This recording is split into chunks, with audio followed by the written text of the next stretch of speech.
Is your mic on?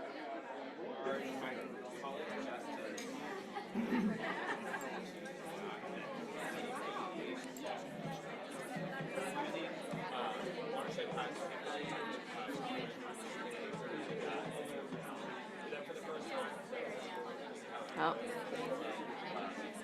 you guys good with the 10? And I'm going to close that door. Yes, please. Thank you. Let me see if I can. It is what it is.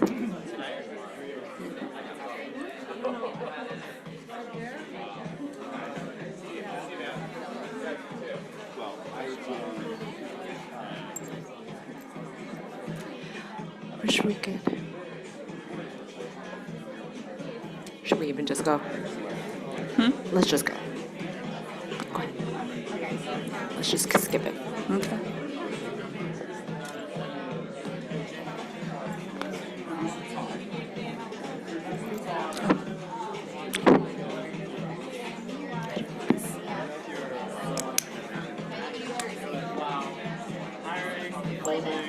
Go ahead. Okay. All right, everybody. If we want to grab a seat, quiet down. I hope we're all ready to be inspired and maybe learn a little bit this afternoon. So if you've never been to a Carbon Newbie Summit before, this is actually our 5th one. So welcome. Yes. Woo. Woo. Yes. That being said, my name is Shannon Hone. I will be your master of ceremony today, your MC this afternoon. I work at Clever Carbon as a research analyst. And so just want to give a quick shout out to our live stream friends. Usually we have about 70 people who are live streaming it. So just wanted to say hi to them very quickly. And I want to give a quick poll of the room, very hot mic. Quick poll of the room. Who is a carbon newbie? And by that, I mean someone who has been in the industry for 0 to 3 years. Raise your hand. Okay, look around the room. Look at all the carbon newbies. All right, let's move on to the next speaker. Who would consider, meaning you've been in the industry for about 3 to 5 years? Yeah? All right, so pretty good group. What about our experts? Those are 3+ years. All right, yeah, I got some representation there. So why I say that is if you're new, welcome, right? We want as many people in the climate sector as possible. But let's say you're an expert. Let's say you've been in the industry for years. This is a great opportunity for you to network across sectors, get outside of your wheelhouse, okay? All right, now like I said, this is the 5th Carbon Newbie Summit, but just to kind of give you a very brief history here. So we started in New York in 2023, and then we decided, let's keep the party going to San Francisco. So we went out there for their 2nd Climate Week ever. Then we went back to New York, did it all over again last year, and made a full circle back at San Francisco this year. So here we are, number 5. Now, who has been to a summit before with us?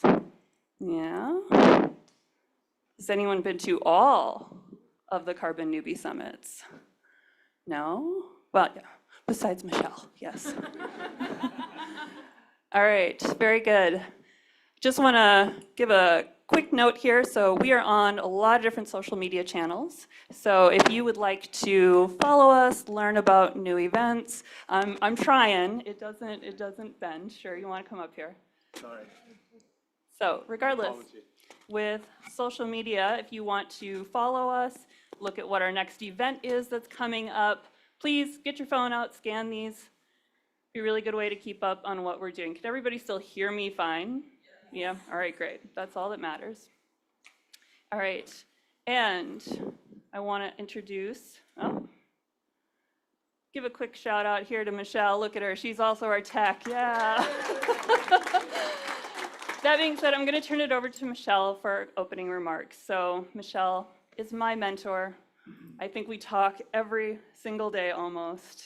She's a real powerhouse in the industry, but she is the founder of Clever Carbon and the founder of the Carbon Newbie Summit. So, Michelle. Thank you. Thank you, Shannon. Yes. Thank you. I'll grab that from you. Well, I just wanted to say a big thank you, everyone, for spending your Climate Week here with us. I know there's about 1 million different places you can be. We're really glad that you're in the room. And as we did the poll around who's in the room, I think it's really important that we welcome people that are new to the industry, that want to learn and want to engage. Sometimes it can be an echo chamber, and sometimes it can be really intimidating for new folks to come into the space. And we want to break down those barriers and make it as welcoming as possible so that we can scale climate action. So with that, I wanted to really say a big thank you to our co-host, for which this event would not be possible. We have CNOT in the room, our CNOT folks. Go say hi to CNOT during the break. We have our GigaBlue folks and crew, GigaBlue in the room, yeah, okay. Make sure you go say hi to them. And then we've got our Debevoise team. A big round of applause, because these views are a big thanks to Debevoise. It's been such a fantastic time hosting the team. And to be honest, it's been really easy to be sustainable, reduce our single-use plastic, because when you have amenities like this, it's just a little bit easier. So thank you so much for the Debevoise crew. I also want to say a huge thank you to our volunteer team. Believe it or not, we have a team of 11 people, plus Kaylee as well, to make all of this run smoothly, from your check-in experience all the way to coming up in the greeters there. Our volunteers have taken time out of their day to support our events, so a huge shout out. We could not do this without the volunteer team. Volunteers in the room, can you raise your hand? Big thank you. Thank you so much. We have a raffle, and I don't know if you know, but the cutoff is 2:30 p.m. Because I'm a nice person, I'm gonna let anyone in the room who hasn't signed up for the raffle yet do so now. Anyone, speakers, volunteers, can sign up. If you're in this room, you're welcome to sign up. And the draw will be done at 5:30, so you have to be here to claim the prize. But we've got some goodies from Ocean Bottle, from Allbirds. We've got some caps here. GigaBlue's got some socks. I know CNOT has a nice blanket. And we'll go in order, so we'll draw like a name, like 12 people, and then the person at the top can pick what they want. And then the second, so you get to pick from the pack, so that people ideally get things that they want, and you're not going home with something that you didn't want. All right, everyone good with the raffle? Your last chance now.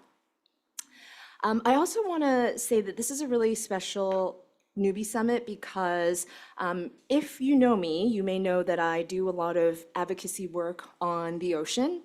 And it has been a really big honor and pleasure to support the blue economy, startups in this space, and find solutions that can help our ocean, because it's 70% of the planet. It's very important, but we disproportionately talk about the ocean and support the ocean. So in our third part of the program, we have a Blue Economy Showcase. You'll get to meet some of the companies and startups that do incredible work in this space.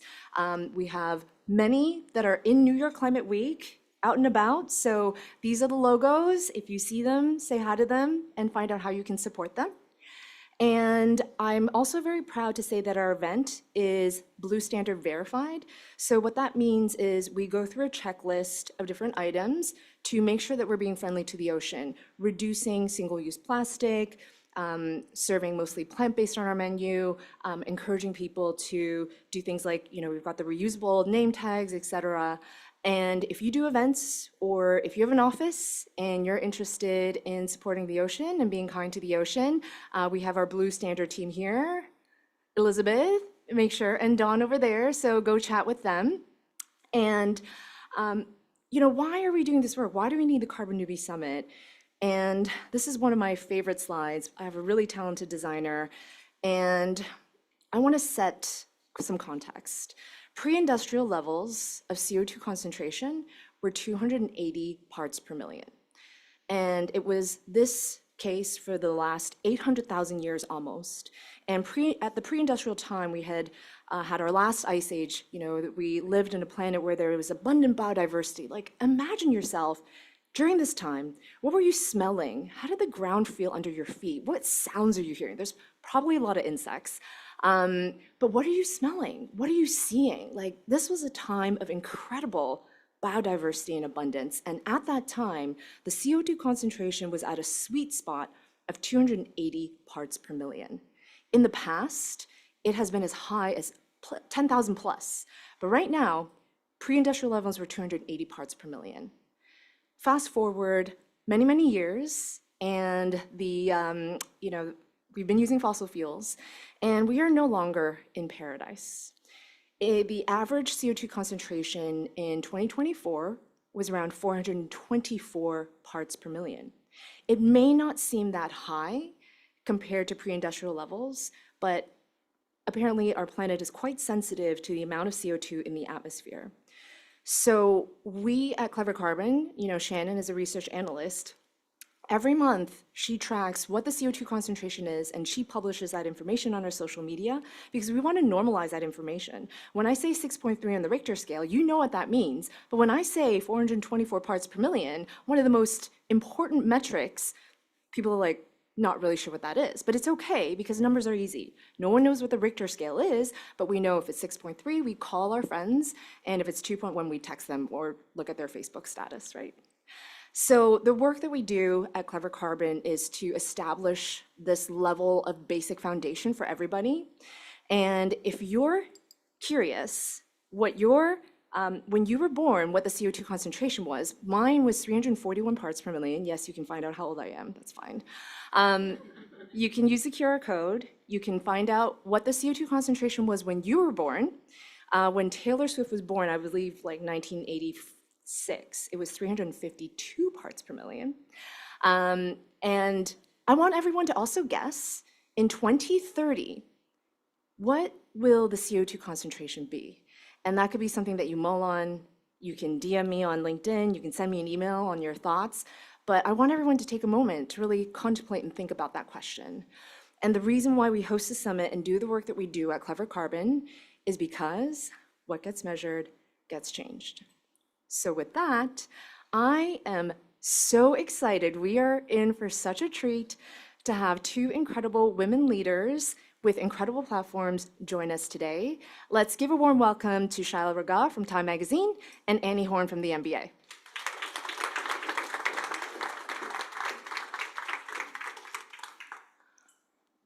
Welcome, my friends. Have you been having a busy climate week so far? Shaila, have you even had time to sleep? No, but I'm so happy to be here. Yes, we're happy to have you here. You might need to turn it on at the bottom. Is this working? Yeah, wonderful. So Shaila's probably back to back this week. But Annie, how's your climate week been going? Off to a good start. I don't think as busy as Shaila's either, but we're keeping busy for sure. We've got a Columbia sport event tonight, meeting with Green Sports Alliance tomorrow, Nike climate event tomorrow night. So Nice. definitely keeping busy. Yeah, I can only imagine. Well, let's get the conversation started. So the NBA and Time Magazine are all really, really valuable, incredible platforms. And I do want to have a shout out to Martina from the United Nations, who was really wanting to be here today, but she was pulled into an event with Brazil. No, we love Brazil. So she sends her regards, and she's not able to be here today. But these two incredible platforms, the NBA and Time Magazine, you reach such a big audience, you reach a different type of audience. So can you tell us about your audience, where you see your platform having the most impact on disseminating information on climate and sustainability? We'll start with Shaila. Yeah, sure. So when it comes to our platform, I mean, Time Magazine's a media company. So really, we're all about storytelling and engaging our audience. And traditionally, we're one of the few publications that still has a print magazine. So we have about 1 million in circulation, but really the lion's share of our audience is digital and on social media. So if you add all of our platforms up, it's about 120 million globally. And our audience is getting younger, and it's the way that I would say our biggest demographics are kind of older men and younger women. So it's like fathers and daughters. Those are kind of the key demographics. But I would say that, legacy media, we're, of course, evaluating our role as communicators, especially I think we're in a moment where it's a crisis of trust. where what do you believe? Who are the right messengers? Who can you trust when it comes to information and science and the delivery of that content and information? And so for us, it's really about recognizing the important role of journalism and the important role of well-researched content. And more importantly than raising awareness, I think my role really focuses on how we use our platform to not just communicate what's happening to the planet, but more importantly, inspire people to do something about it. So how do we reach that conversion point from understanding to then engagement and activation? So for us, it's really about solutions journalism, telling stories that are human, celebrating leaders and leadership. And so that's a lot of our kind of more recent programs have focused on that kind of content. We have a Climate 100 list, we host a lot of events, and so it's really about cultural influence as well. Yeah. I had no idea that it was fathers and daughters. That was the big audience for Time Magazine. You said this term, crisis of trust. It's never really been framed that way. I feel like we hear things like fake news a lot, but crisis of trust is a really interesting way to frame it. And the communication and inspire piece is also really key because, yeah, you got to share the information, but you need to inspire the action. So a very valuable audience. And yeah, I look forward to seeing some of the content that comes out. Annie, over to you. Yeah, definitely a lot of synergies in terms of what Shyla shared.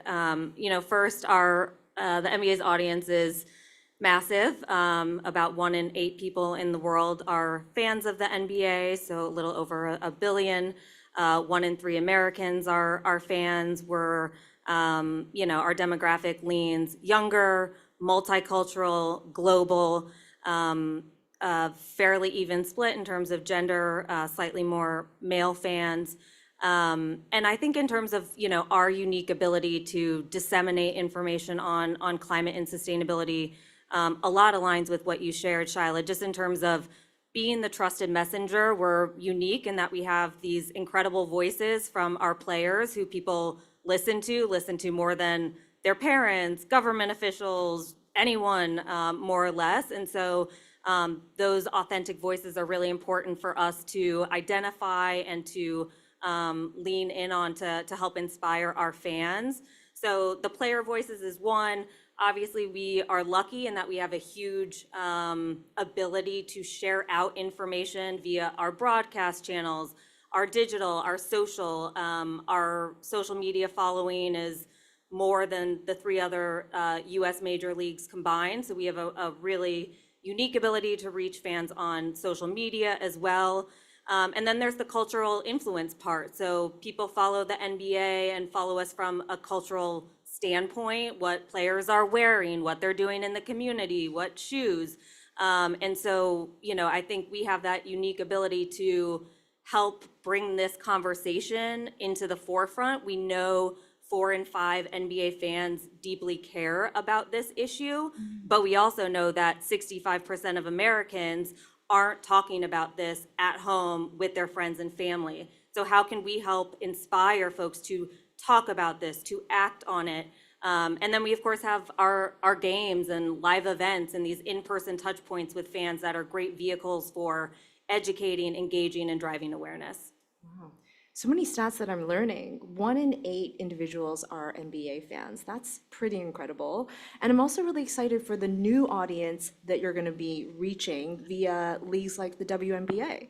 Yeah, pretty excited about that. Yes, there's definitely overlap in the two, fan bases. They are, unique and distinct at the same time, and a lot more happening in the WNBA side. We're actually in the middle of the playoffs, if anyone is watching, but I've got some sustainability anecdotes coming shortly. So. Ooh, all right.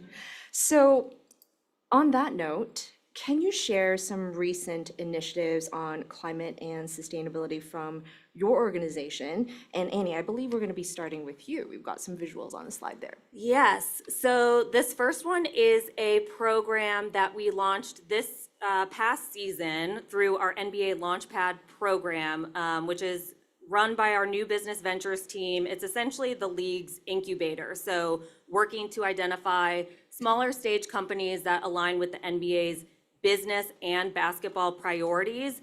And what was really exciting was that this was the first time that we had sustainability as a track within NBA Launchpad. And Trashy was our winner for the sustainability track. Has anyone used Trashy in the room? Anyone? Few people? Wow. They're great. So Nice. their product is what they call a take back bag. They are a recycling and rewards platform. They make recycling textile waste in a responsible manner, very turnkey and easy. And so we ran a pilot program with them where we shared the take back bags with our fans, with employees, at our events, et cetera. We had QR codes on broadcast, in arena, and through this program, we were able to reach and engage more than 4,000 fans, save 1.2 million gallons of water, divert 117,000 tons of metric tons of CO2, and there was one other stat that I'm blanking on. But what's exciting is that they're able to track the impact on the back end through the bags. And so we're really proud of that partnership and program, and something that we're continuing to build on with this upcoming season, looking at how we can also leverage their operations for some of our back of house needs. So think, T-shirts and hats of the losing team in the NBA Finals or the WNBA Finals. What are more efficient ways that we can have those textiles recycled and actually track the impact of it? So Trashy's helping us with that. And then the second one is just our WNBA All-Star efforts have continued to grow over the last few years, with a huge shout out, and that was actually the broadcast QR code that we had run during Earth Month, which very nice for us, happens to be during NBA playoffs. So we got some good coverage that way. That actually went up while LeBron was shooting a free throw, and our partner Trashy asked, like, can we have that happen again? And it's just like, that's not something we can replicate. That was just lucky. And then WNBA All-Star, the Pacers Sport and Entertainment hosted this year, so the Indiana Fever. And for the first time at a WNBA All-Star event, we had reusable cups in arena, which we were really proud of, which helped us save 17,000 single-use plastics. Our events were all powered by renewable energy for the second year in a row. We had a 100-person volunteer team helping sort compost out front for volunteers. And a lot of that was driven by the Indiana Fever and last year by the Phoenix Mercury, who are both happen to be in the WNBA semifinals right now. So tune in tonight. And very, very proud of just the work that our teams and arenas are leading to help bring this into the forefront more. I mean, the NBA is such an incredible platform. Like, obviously, we all know that. And for a startup like Trashy to have access to the fan base, like, that's very, very impactful. Shyla, tell us a little bit about the initiatives from Time. Yeah, so we have, I think everyone may know Time has Person of the Year, Time 100, these kind of global moments where we celebrate and honor leaders and leadership. And I think a big part of what we recognize in climate is that if you can see it, you can be it. And a lot of people, I think, are losing sense of agency. They're losing their own power in the sense of how they can contribute to being climate leaders in their own right. And so we thought that it would be really important for us to use our platform and to use Time's our ability to shine a spotlight on leaders and to make leaders of people, to recognize their leadership, is such an incredible catalyst for impact as well, and for really helping to platform people that normally don't have access to either funders or just kind of traditional global media. So 2 years ago, we launched the Time 100 Climate List, and it's a pretty extensive editorial process of vetting leaders from all around the world. And we wanted to celebrate people who are changing either their own companies from within, are innovating and bringing new solutions forward, or are representing courage. And I think there's no more important principle right now than courage, because we know that we're seeing a lot of rollbacks, and we're seeing a lot of leaders that traditionally have championed or supported climate initiatives are retreating from those commitments. And so what we're making it a point to really showcase the work and celebrate the work of the people that are staying the course, that are doubling down, and that are staying true to their values. So this list comes out every year. We're working on our third version of it. It's coming out in November. And just a few anecdotes when our list come out. A number of people will often refer to us and tell us about how it's changed their career, their trajectory of their lives, and especially women, I would say. I've had a couple chief sustainability officers who've said that the CEO didn't even know the work I did. I got the first call ever from the CEO of my company after I made this list. So that's one example. Another one, the company was threatening to, or on the verge of cutting down its climate commitments, and this woman used her position as a Time 100 climate leader as leverage to force and hold accountable the leaders and her peers within her company. So I know that, sometimes even I question, what is the impact of media? What is the impact of storytelling? But these are real, and to be able to give credibility and to give visibility to these people and their leadership can be incredibly profound at the micro scale, but also at the macro level. I love those anecdotes. I'm wondering if we can add a 0 behind the Time 100 list. Time 1000, we can just scale that impact. No, I'm just kidding. Or a sports category. Oh, Yes, yeah. actually, I think we've had musicians. We haven't had athletes yet. There we go. There, you heard it here first. So to wrap up our conversation, I'm sure in the room here, people are curious. It is trying times, and that is putting it lightly. How are you navigating and adapting to the current narrative? Maybe Annie, we'll start with you. I get the hard one first. No, I mean, it's definitely challenging times. However, I will say this is work that has never been easy. NBA Green, our fan-facing platform, started in 2007, so we've been at this for a while, and it's had its fits and starts. But we remain committed to the work. We have, the buy-in and support from our leadership, from our teams, from our arenas, and I don't think we have that buy-in just because it's a nice thing to do or the right thing to do. We have that buy-in and support because we continuously prove that this is something that is relevant to the business and drives business value. And so those are the kind of things that give me hope just for our trajectory as we remain committed to, the work, our partners, the pledges that we've made. Definitely a lot more to do, but staying at it and trying to stay positive. Yeah.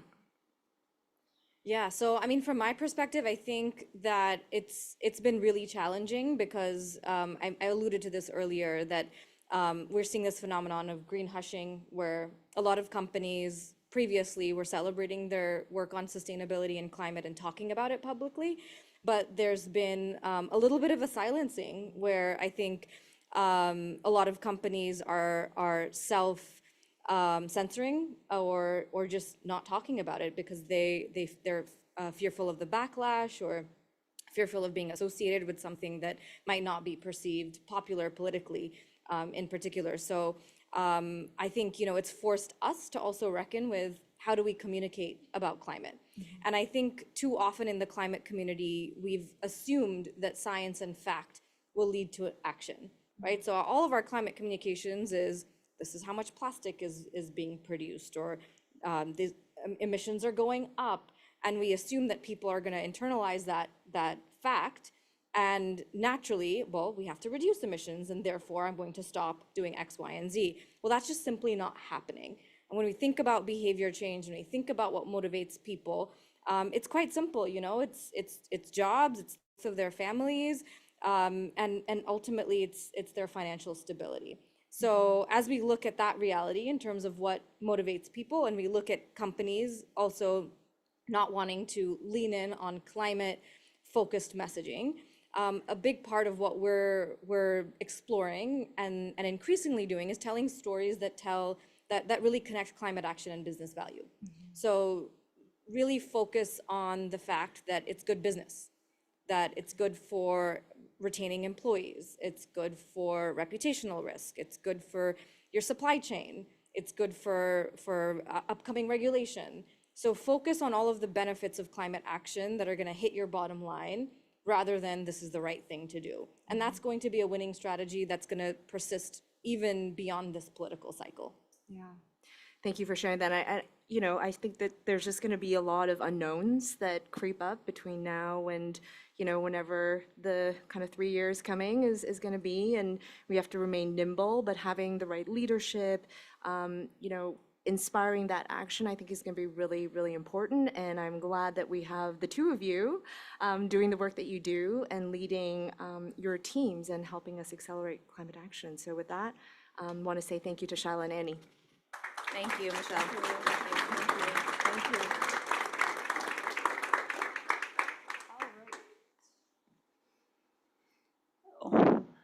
Up next, and by the way, I have to say, I think a lot of us can relate to the fact of working in climate. It takes commitment, definitely takes courage, but also really understanding that consumer behavior. I think that's something we all can relate to. But up next, to talk about forests on our plates, connecting food to nature restoration. I'd like to welcome Dr. Matthew Hayek from New York University.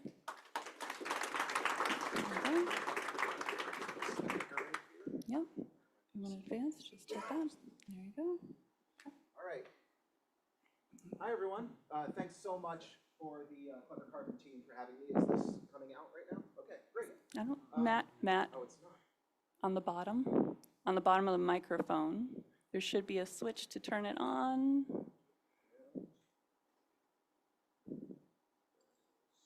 You know what it looked like? All right. So I'm juggling. Is it working now? Yeah. Okay, Yeah. great. I'm juggling a lot right now because I am a scientist and a professor, which means two things. I had to try really hard to make this interesting for a group of so many thought leaders and people in business and dynamic innovators that we have in this room, which is fantastic. The second one of which is I need my notes. I'm sorry, I couldn't go without them. And because without them, I will ramble, and I don't want to give anyone here traumatic flashbacks to their senior year seminars. So with that, I'm Matthew Hayek. I've devoted years to researching and quantifying the connections between land, food systems, and climate change. And as many of you know in this room, stopping climate change means stopping burning and drilling and burning off of fossil fuels. But it also means pulling out billions of tons of carbon out of the atmosphere by regrowing hundreds of billions of trees over millions of square miles of land. The question I want to pose to you is where will we find all of the land we need to perform this vital ecosystem service? First, it's important to look at agriculture. Agriculture occupies over 1/3 of Earth's surface. That's more than half of all habitable land on Earth. If we want to try to find a little bit of spare land, this is the first place to look. Meanwhile, all of cities, suburbs, and human settlements combined amount to 1% of the Earth's surface. Here on this map, green areas are cropland, where we grow all crops. That includes crops we eat and crops that we grow to feed to farmed animals. And in brown are pastures, where we let farmed animals graze for forages and grass, including grass. Altogether, 80% of this land is devoted to animal agriculture. So to shrink this footprint, we must do two things: raise food more efficiently per acre and shrink the total amount of acres that we're using to support our food system by, I hate to say it, eating a bit less meat. There's an interesting lesson from the US Northeast, and that lesson has passed us in all of our generations and even our parents' and grandparents' generations. Because in the 1800s, the vast majority of land in the US Northeast supported animal agriculture. By the late 1800s, Massachusetts, Vermont, Rhode Island, and Connecticut had less than 30% of their forest cover remaining. Almost all of that was cleared for extensive production for dairy, sheep, and their hay. But then agriculture got more efficient and moved out west, and there were railroads connecting that fertile production to farmland, to cities in the east. Mass production in the Northeast no longer made economic sense, so these pastures were abandoned and forest grew back. Today, more than 75% of the Northeast is forested, And to get there, no one actually planted a single tree. Now we need more than 1 trillion trees to meet our climate goals. And that's obviously more than anyone can plant, even if the whole world got behind a massive tree planting initiative. Besides, where would we put them? However, there's good news. In my role as a scientist who measures the interactions between ecosystems and the atmosphere, I've seen forest recovery firsthand from New England to the Amazon rainforest. By using models, measurements, and remote sensing from satellites, my research has identified more than 3.7 million square miles, that's greater than the contiguous lower 48 of the United States, that is currently being kept cleared for pastures and cropland, supporting animal feed and livestock. And that area is in excess of what we would need to eat lower on the food chain and eat more plants directly. This is all area where lush forest could currently be grown back, so not deserts, but humid climates that could support forests. This land area is what I refer to as the carbon opportunity cost of animal agriculture. The darkest green areas represent the densest areas that would be growing back if we scaled back. And it's not only in the tropics, but in temperate climates, including the eastern US and Europe. Furthermore, my research has identified hotspot areas that are growing the least amount of food and feed, but where we could be getting the most carbon in return, in regrowing forest in return if we were to scale back on those lands. But where's the proof that this could actually work? Well, fortunately, these areas don't just live in my computer models. They're borne out in pilot projects in every hemisphere, from Scotland to New Zealand, that show the amazing benefits of getting human and their livestock out of the way and keeping them out of their way to let nature do the work of regrowing itself. And this, by the way, is despite depleted seed banks and pernicious invasive species persistent. So the questions are, how do we multiply the land that we're dedicating to this ecological transition? And how do we do it in a way that promotes livelihood and leads to economic flourishing? Here are a few suggestions, because I have to get off soon. I hope that you can take a picture. Governments have a role to play by funding producer buyouts from animal agriculture for nature restoration on spared land. And also there's a vital role of promoting plant-based consumption and creating value-added plant-based supply chains. Finance has a role to play by connecting landowners to carbon markets and prioritizing projects that emphasize native restoration of biodiverse trees. Businesses have a role to play as well by reducing meat and dairy in their supply chains and promoting and funding healthy alternatives, the last one of which includes an initiative with the Culinary Institute of America that I'm a part of that connects businesses with academia. Altogether, we know where we can get the land that we need. Reducing excess meat consumption has benefits for our health, ecosystem, and our wallets. We now need visionaries to help align these incentives and free up millions of square miles of land for nature to do what it does best, flourish. Thank you.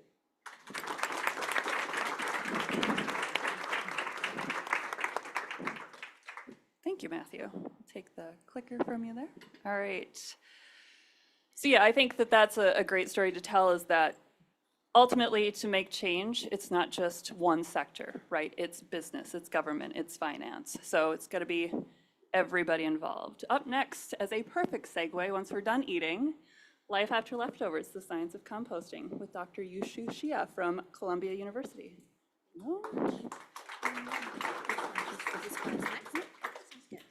Hi, everyone. Nice to meet you all.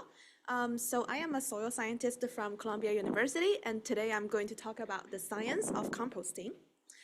So first, let's understand what is composting. According to USDA, the definition says that composting is the process of recycling organic materials, such as leftovers, into something that can be helpful for our environment, specifically for soil and plants. And if you look at the EPA definition, you can see that it's a little bit more detailed. It says that this process is managed, and specifically, this is an aerobic process, meaning that oxygen is required. We need oxygen because microbes need oxygen. So basically what happens is that there's microorganisms that are breaking down the leftovers over there, and then that can turn into something that would be beneficial for soil and plants. And then we also need to understand what we can use for composting, and I have divided typical materials into 3 bins here. So the first 2 bins are helpful for composting. So first we need to have carbon-rich materials such as dry leaves, wood chips, paper bags, shredded paper, and also tree twigs. And we also need to have nitrogen-rich materials such as coffee and tea residues, grass clippings, vegetable and fruit leftovers, as well as eggshells, because microbes need to utilize both of those materials. So we need to keep a good balance among those materials. And we also need to avoid some specific materials, such as fish, meat, oil, dairy products, which can introduce pests and pathogens. And we also need to avoid pesticides or pest-infested vegetations because they can contaminate your leftovers. And then we also need to understand the 3 major phases of composting. So the first phase here being the mesophilic phase, meaning that the temperature is moderate. In Fahrenheit, it's about 50 to 100. And in this process, microbes are mostly working on materials such as sugars and also starches. And then in the second phase, because of the intensive microbial activities, there's a lot of heat, the temperature goes up to about 160 Fahrenheit. And then the microbes are working on something that are a little bit more difficult, such as cellulose, fat, and also proteins. And in the end, we're going back to the mesophilic phase again. And in this process, which is slower and longer, the microbes are mostly working on resistant organic matter and then turn them into something called humus. And in this whole process, we need carbon as energy, we need nitrogen as protein, we need oxygen, as well as adequate water, pH, and also nutrients. And because carbon dioxide is being released throughout this whole process, usually there is a decrease of carbon to nitrogen ratio. And the carbon to nitrogen ratio for the final product is very important to compost because that would influence something called soil health. And as a soil scientist, I want to briefly mention that at the end of the talk as well. And then also let's look at the comparison between composting and just sending your leftovers to landfill. So if you were to look at the top left corner of this slide, you can see that what happens with landfill is that we're going to sending our leftovers and then there's some type of machinery that goes in and compact this whole leftover. So in this case, there isn't a lot of oxygen, and that is opposite to what happens with composting where we have a lot of oxygen. When there isn't a lot of oxygen, usually what happens is that there could be a lot of acidic leachate that can contaminate the environment. At the same time, that can introduce a lot of greenhouse gases. So if we were to look at the 3 major greenhouse gases here in the table, and if we were to combine them together using carbon dioxide equivalents, then you can see the total is about 25 times higher for landfill compared to composting. It's about 15 times higher if we were to consider emission factor, which are scaled by dry matters. And the figure on the right also shows you the comparison. So basically with landfills, we're worried about pollution, climate change, health hazards, but with composting, which can handle more than 50% of the leftovers, it is a much more sustainable and safer way. And finally, very quickly to make the connection between composting and soil health. So if we were to consider compost, it is usually one of the organic fertilizers that can provide plant available nutrients, but at the same time, it can also provide something called organic matter that can feed soil microbes. And that is very important for improved soil health, improve water holding capacity, and also try to improve our environmental qualities through all different ways, like improving soil structure. On the other hand, if we were to just stick with only synthetic fertilizers, that can have some nutrients for the plants, but doesn't do much for improving soil health. So in the long term, that can degrade soil health and also cause environmental risks. So that's about composting. Thank you very much. All right. Thank you. And I will take the microphone from you as well. Thank you, Yushu. I did not know that over 50% of municipal waste currently could be composted, that we're all just throwing that out, and there's a huge potential there. So thank you. Yeah. All right. So to move forward here, just so you know, if you're following the schedule, we are going to skip Chase's session. The meteorologist is feeling a little under the weather today, no pun intended. But that being said, we are going to move on to making waves with the Blue Standard. I'm going to have Michelle Lee come back up as the moderator, and then also Leah Dorial from the Oceanic Global Foundation.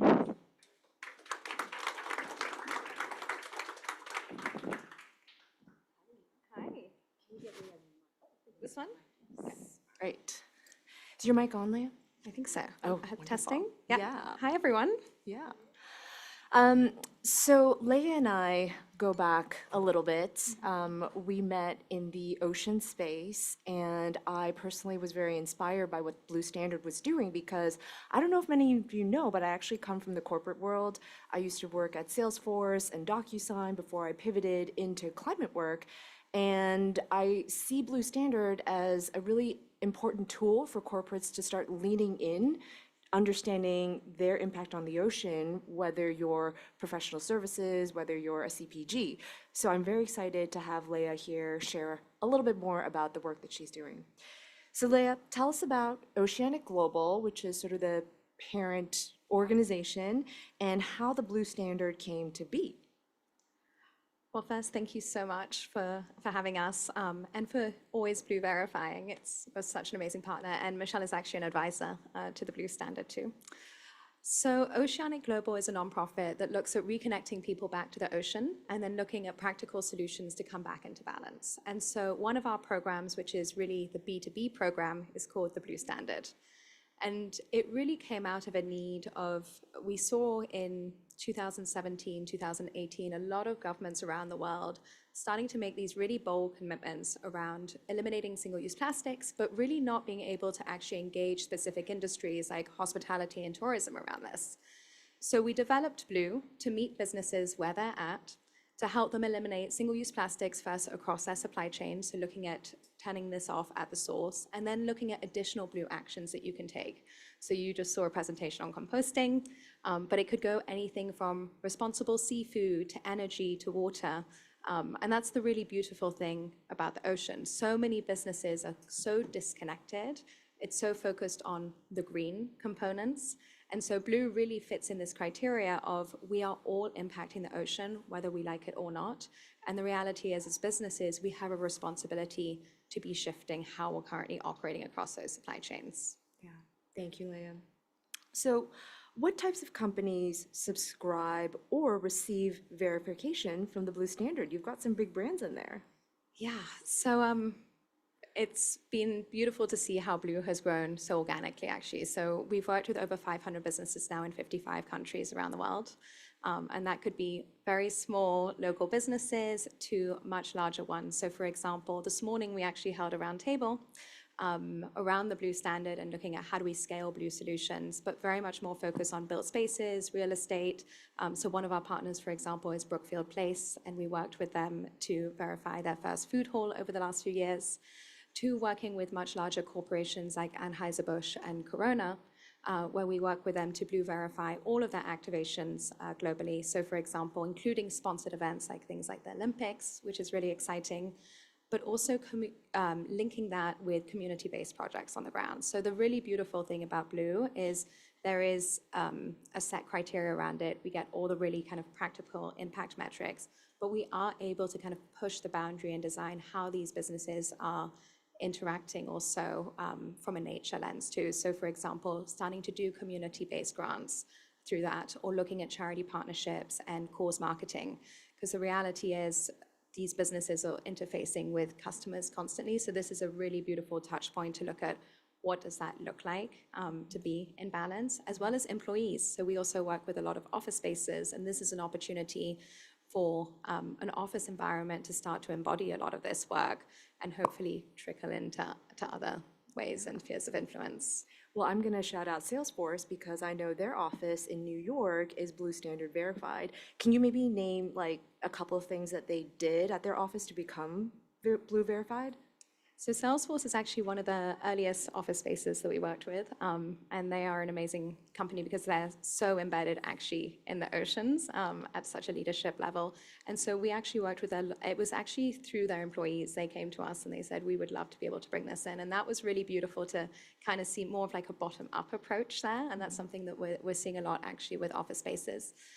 So essentially what that looked like with them is auditing everything that they are currently doing, and then finding sustainable alternatives there. And so that may be working with our existing suppliers, or that may be finding new different types of solution providers. It may also be kind of switching to reusable systems there, and then doing some employee trainings around it too, lunch and learns, et cetera. So yeah. I'm sure everyone here has some kind of office, so if you want to learn more, talk to our Blue Standard team here. They'll be around. This next question is really important. Many businesses find it challenging to connect the dots between their business and the ocean. Can you describe where those touch points may be, and how can companies get started? So the way that we talk about the ocean is the way that we talk about nature. Our message is essentially we live on a blue planet. So we very much talk about the fact that if you are in a landlocked area or not, you're still having an everyday impact on it, and a healthy ocean is needed for healthy livelihoods, healthy businesses. So that's kind of the larger narrative point there that I would say. And we're constantly looking at doing a lot of educational actually programming. The reality is that when we're going into a lot of these spaces, people will understand kind of how they connect. I'd say if they're in a coastal area, like within, the mangroves within the area, or if they have a thriving coral reef or something along those lines. But it's actually a lot tougher when you're working in places in cities like New York. And so when we're working in a place like New York, we very much highlight the fact that actually we're on an island. We're surrounded by coastline. We completely forget this. So we start to kind of weave in those larger narrative points too. Yeah, and even something as simple as emissions, right? You probably have a building, you probably are using energy. If you're manufacturing, you're using more energy. And most of our energy still comes from fossil fuels, and that leads to greenhouse gas release, which has all kinds of crazy impacts on our ocean, from ocean acidity. Our oceans actually absorb some of the CO2, ocean warming, ocean stabilization. It's a bad thing. Our oceans are constantly in motion, and that's really important. But when they're warm, they're not mixing as much. So there's all these implications. And the reality is the ocean has been our biggest ally in the climate crisis. It's absorbed over 90% of heat since the 1970s. And so when we're talking about oceans, we also try to make sure we're not making it political for obvious reasons within this current climate. And I think that's also a really beautiful entry point. And it was really interesting to hear Shaila speak earlier about businesses and the commitments that they're making, or how they're navigating that. And what was interesting this morning is a lot of the groups that we're working with are actually continuing to do the work, but they're not publicly talking about it. They're focusing on the energy component, and they're saying, we're going to wait 2 to 5 years, and hopefully at this point, people are ready to talk about biodiversity in this country at least, and all of these other markers, and we'll be able to say, this is what we've done. So who here has heard of the BBNJ? Okay, a few people, nice. We're gonna expand that knowledge. So the BBNJ is something the ocean community is following closely. Can you provide a high-level overview of what it is and what is the current status? So the BBNJ, I think, is probably one of the most exciting news that we've had in the ocean space. It was announced on Friday. I actually landed in New York and I opened my phone. It was the first thing that I saw, and I was like, yes, in the immigration line. So the BBNJ is the first, it's essentially the High Seas Treaty. So 2/3 of the planet is considered the high seas. And until this time, we had no legal protection for what that looked like. And so we needed 60 countries to ratify. And as of Friday, we have 60 countries that have ratified. And now we have 120 days for this to go into force. And this is a really big deal because it allows migration corridors to happen for the first time. Marine protected areas within the high seas. It creates a legal infrastructure to make things like deep sea mining much more challenging. So, in a world where we're just bombarded by terrible news, we've had 2 big wins for the ocean this week. We've had the BBNJ treaty, which people have been working on for 25 years. This is the biggest deal. What does it stand for? Beyond national jurisdictions. Yeah. And the second thing that I would love to mention, which you didn't ask, but I just feel like we need to know that things are moving, is also earlier last week, $22 billion was being subsidized to industrial fishing, and that has now been stopped through the WTO. So this is also a huge, huge win-win when you're looking at ocean health long term. So, yeah. some big ocean winds on the horizon and currently here. Well, we were in France for the UN Ocean Conference this year. It was my first one ever. And everyone was talking about the BBNJ, we need to ratify. What was it at then? What was the count? Was it like 30-something, 40-something? So I think at the beginning it was in the 30s. Yeah. At the end of the conference, it was in the 50s actually. So whether we like it or not, there's a lot of opinions always around these types of convenings and if they're worth it. I would say just take the BBNJ outcomes as a whole, and it really helped countries mobilize around specific goals. We saw that on the subsidies part, and now we've seen that on the BBNJ. Wonderful. Yeah. Leah, thanks so much for stopping by. Thank you for the work that you're doing. Round of applause. Thank you.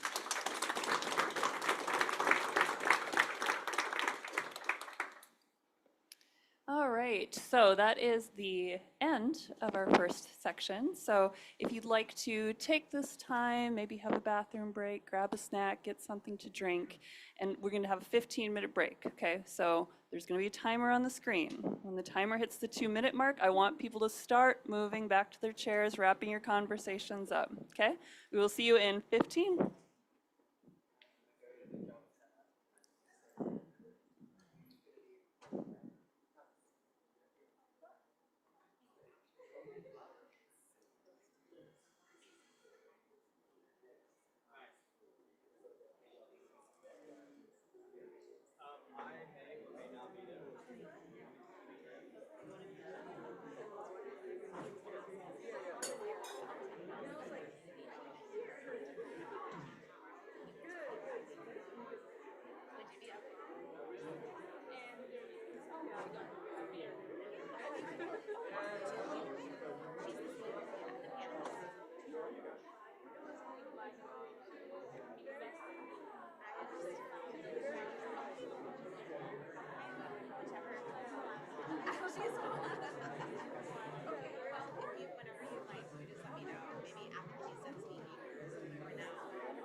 So when did it start? Your whole disease, when did it start? I grapple and like every couple of years, like there's a bacteria that lives on everyone's skin that gets scratched on the mats, and if it goes. Malin and Johan. So you know you're on a panel together. The second panel after. It's a second, okay, good. We thought it was the first. No, you have one panel in front of you. So I'm just gonna. Makes sense. I'm gonna. 2 minutes before you go on, I'll look over at you and say, hey guys. You can sit up front. You can sit anywhere you like, but yeah, there's one panel right in front of you. So, Thank you for clarifying. Thank you.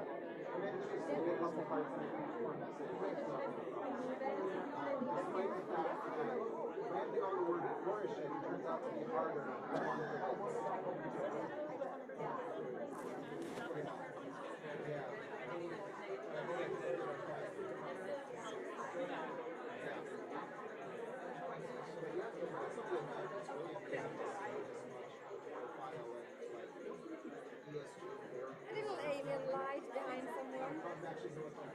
A little alien light. Yeah, as long as it's not on the same side. Yeah, it's an uphill kind of time in the corporate space as well. So I think,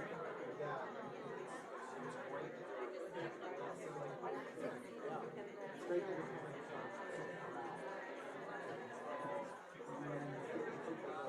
under your skin, and that is the risk of moving into your I think so. So my semester has been so far more with things like this than actually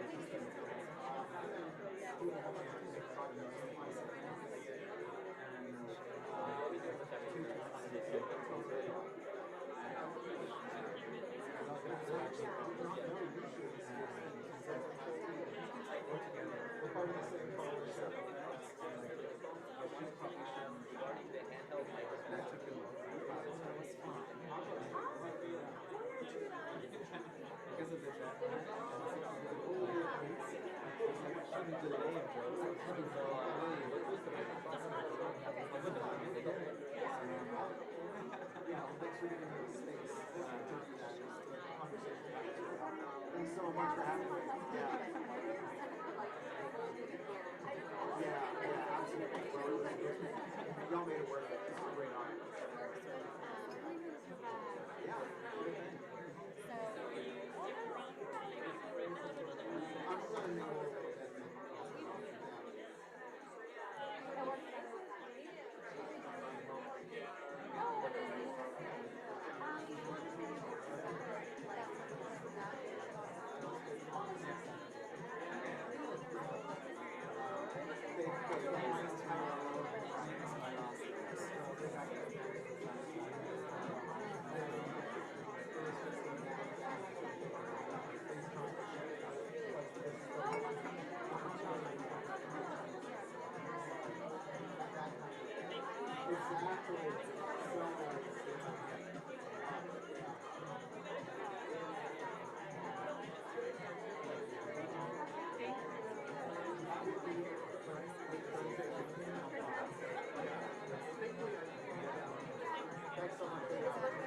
It works better actually with her than it does the keyboard. So I tell them about her. So maybe you have to like right behind. It's right behind work. Just right there. Like 1 minute, 1 minute. I realized I was a little bit confused about where my thoughts were. It's okay. Oh, sorry. I'm sorry to remind you about it. Oh, okay.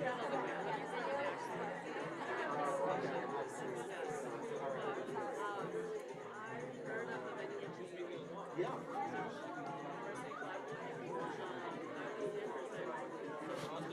Oh, great. Yeah, so she's great. Yeah, she's in my network. I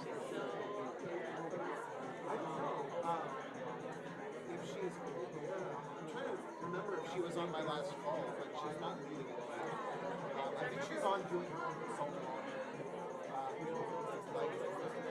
She's familiar on my LinkedIn, but I don't think from menus and changing. Yeah,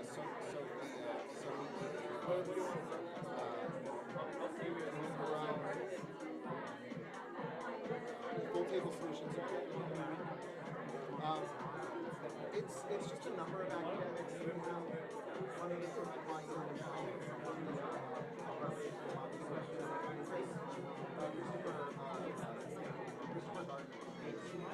You know, very cool. It's like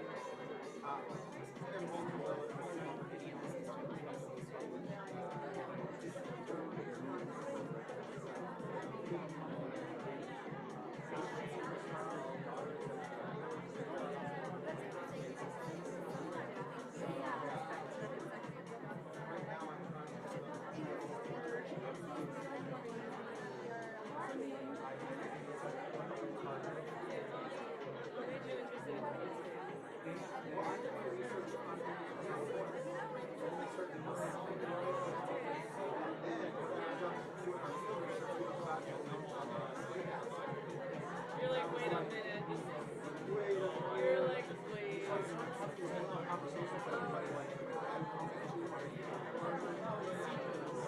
And so I was like, instead of just having a hundred conversations where I talk about my and talk about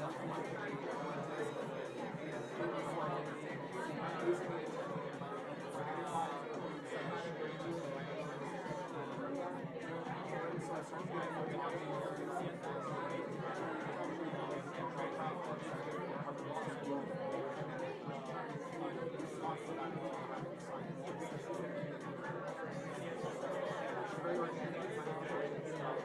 actually started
This is so weird. Normally they mention the call. Obviously, some story. That's really interesting.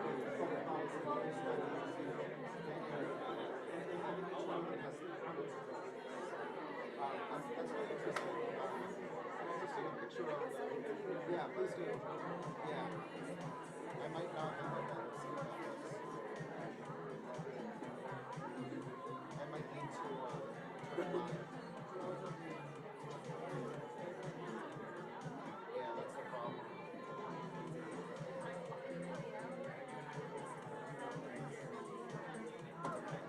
Here we go. Perfect. All right.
Right in front of you.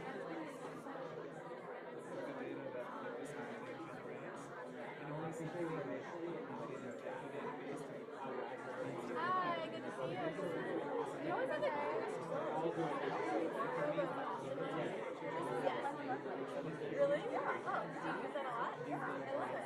Oh, wow. Really? Just the reference from my circular. Well, this is yeah. I thought that's nice. I would like it to be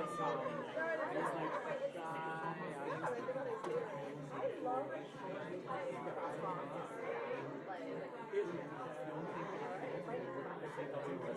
I'll give you the like. I would really give it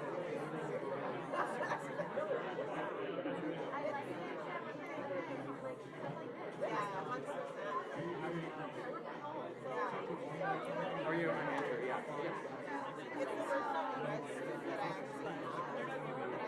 I do.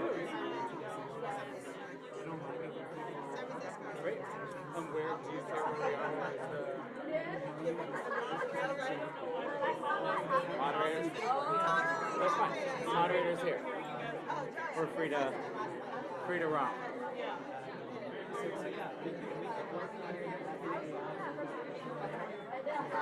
This is a more intimate space than last year. Yeah, yes. It's good. Very tight. It's tight, yeah. All right, if I can get everyone to go back to your seats. You don't want it? You don't want it? You're like, I do. I'll claim this spot. Oh, okay. Well, then, don't. All right, I think we can all. No. I'm not, yeah. Get on in here. How are you? Don't mess with it. I just got booted from my seat. I made him sit in the middle, so. It is hard because you're like, wait, what am I doing?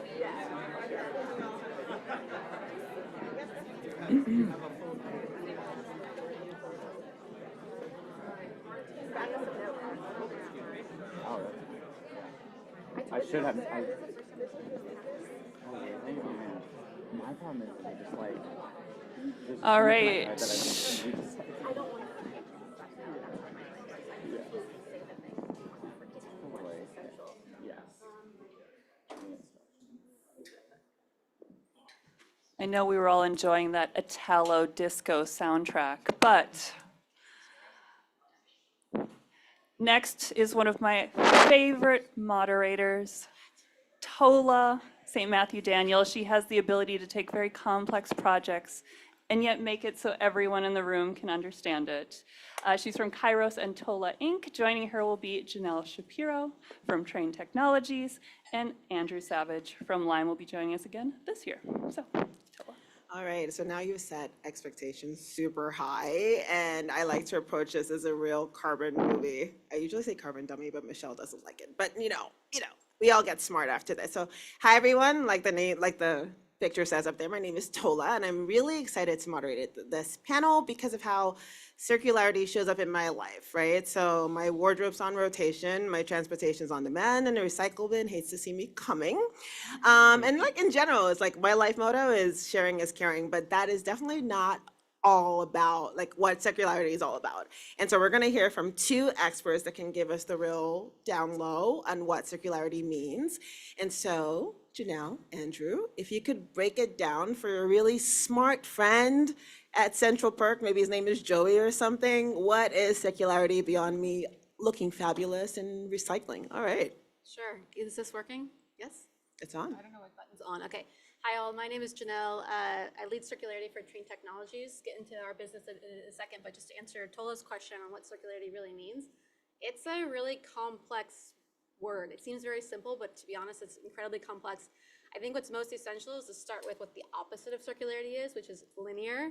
A linear economy basically means taking a resource from the earth, manufacturer or business is creating and making something, the consumer then is using that product, that material. That's great. And then once the use stage kind of is completed, that product typically gets dumped, right? It goes straight to landfill. So recycling might be the first terminology that you might associate circularity with, but there's much, much more than that. So circular economy is really an economic system. It's somewhere you can create value through a product or materials throughout the entire life cycle. How can you extend the life of these products? How can you use the products on repeat? How can you ensure that throughout the entire cycle, you're minimizing waste? If you guys are familiar, there's a stat in the Circular Gap report that came out earlier this year that says about 6.9% of annual consumption is recycled or secondary. That is small. Of 100 billion tons of materials that's consumed on an annual basis, only 6.9% is actually recycled or reused. All right, so I'm going to stop you there Yes, because you're please. giving us a whole lot, and one of them is like, we need to digest It's this. a lot. I told Okay, you. okay. Andrew, is there anything that she shared about circularity, just like baseline for us to jump in that you think everyone else needs to know about? I don't disagree with anything that Janelle said.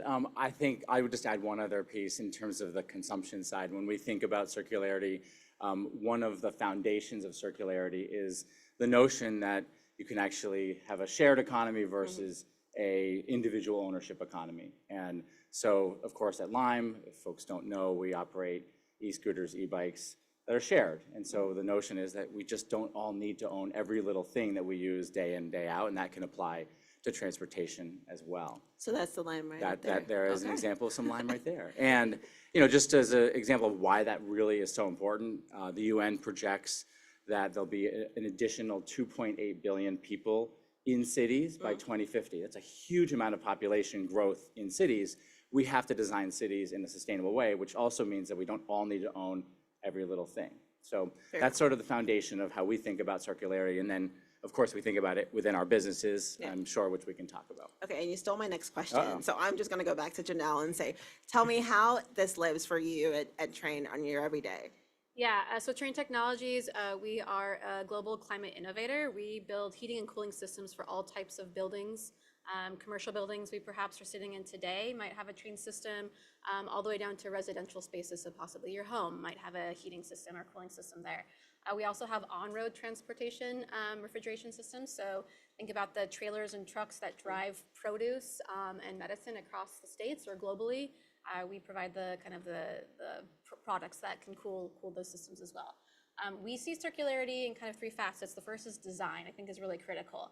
So 80% of a product's emissions has the potential impact to be reduced by means of thinking about upstream emissions and focusing on design from day one. And so we have tools and methodologies internally that focus on designing our systems for circularity, and we require our product engineers, our product managers to embed this across the entire every new product that's developed as a part of our business.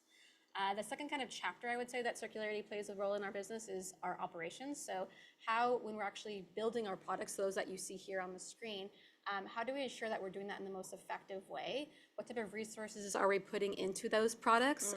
And then beyond that, how are we managing the scrap that's generated from these very robust kind of manufacturing processes? So in a closed loop fashion is very, very important. And then the final life cycle stage is end of life. So at the end of life, obviously these chillers, they could take up half the size of this room perhaps in some cases. They're huge.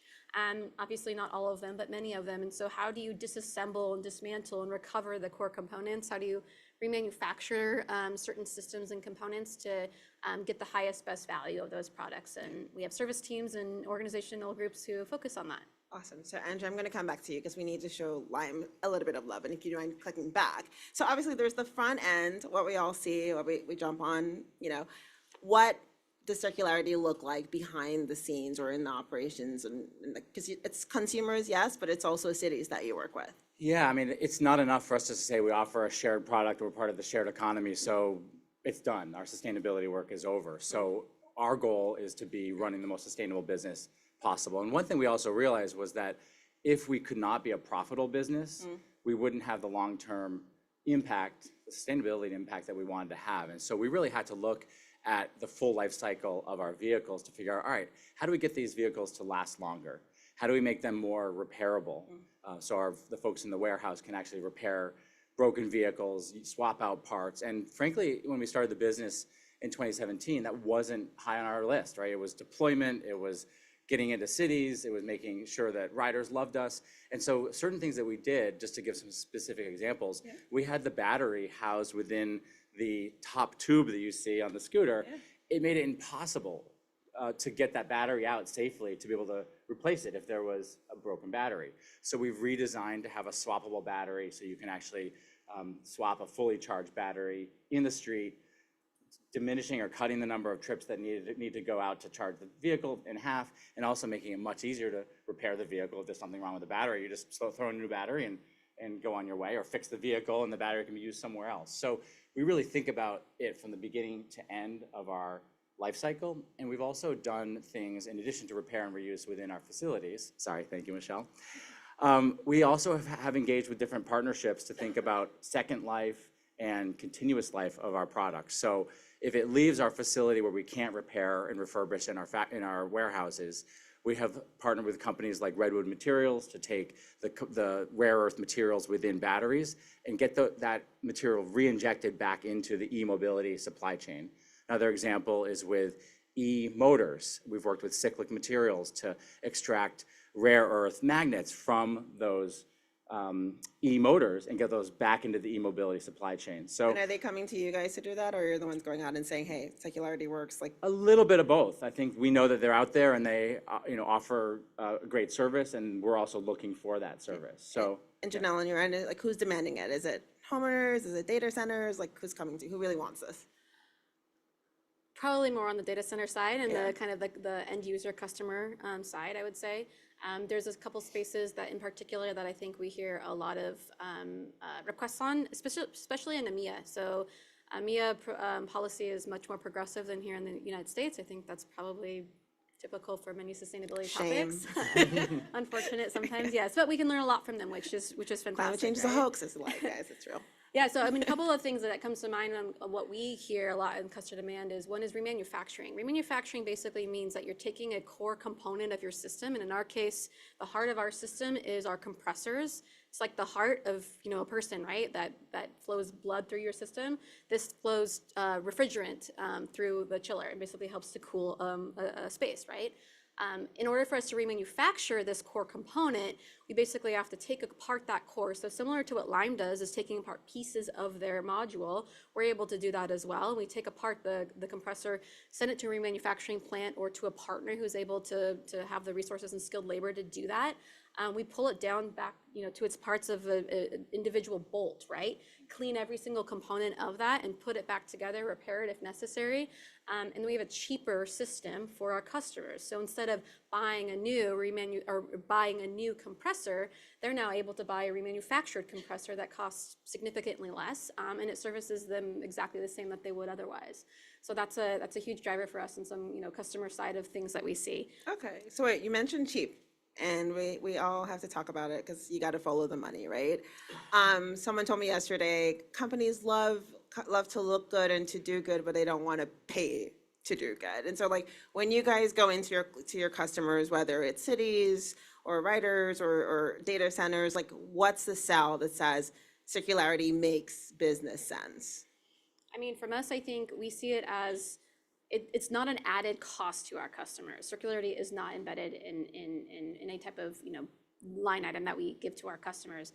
We see it a value add. So a lot of the services that we offer maintains our equipment long term to extend the life of that equipment, so they don't have to have higher OpEx expenses to buy a new system at a quicker rate. So our chillers will last in a building perhaps for 20, 30, 40 years. And we're able to do that through our maintenance and overhaul programs. And so we provide services and offerings to our customers to create the added benefit and value for them long term. So that's probably the best example I can give there. yeah, I would say that our riders, circularity is just way over their heads, right? They want a vehicle that's convenient, that works, that gets them from point A to point B. Now, our city partners, they care a bit more. So they ask us about our practices, how long do vehicles last? And as I mentioned at the outset, we knew that if we didn't run a profitable business, we wouldn't exist. And part of running a profitable business has been getting vehicles to be able to be refurbished and last much longer on the streets.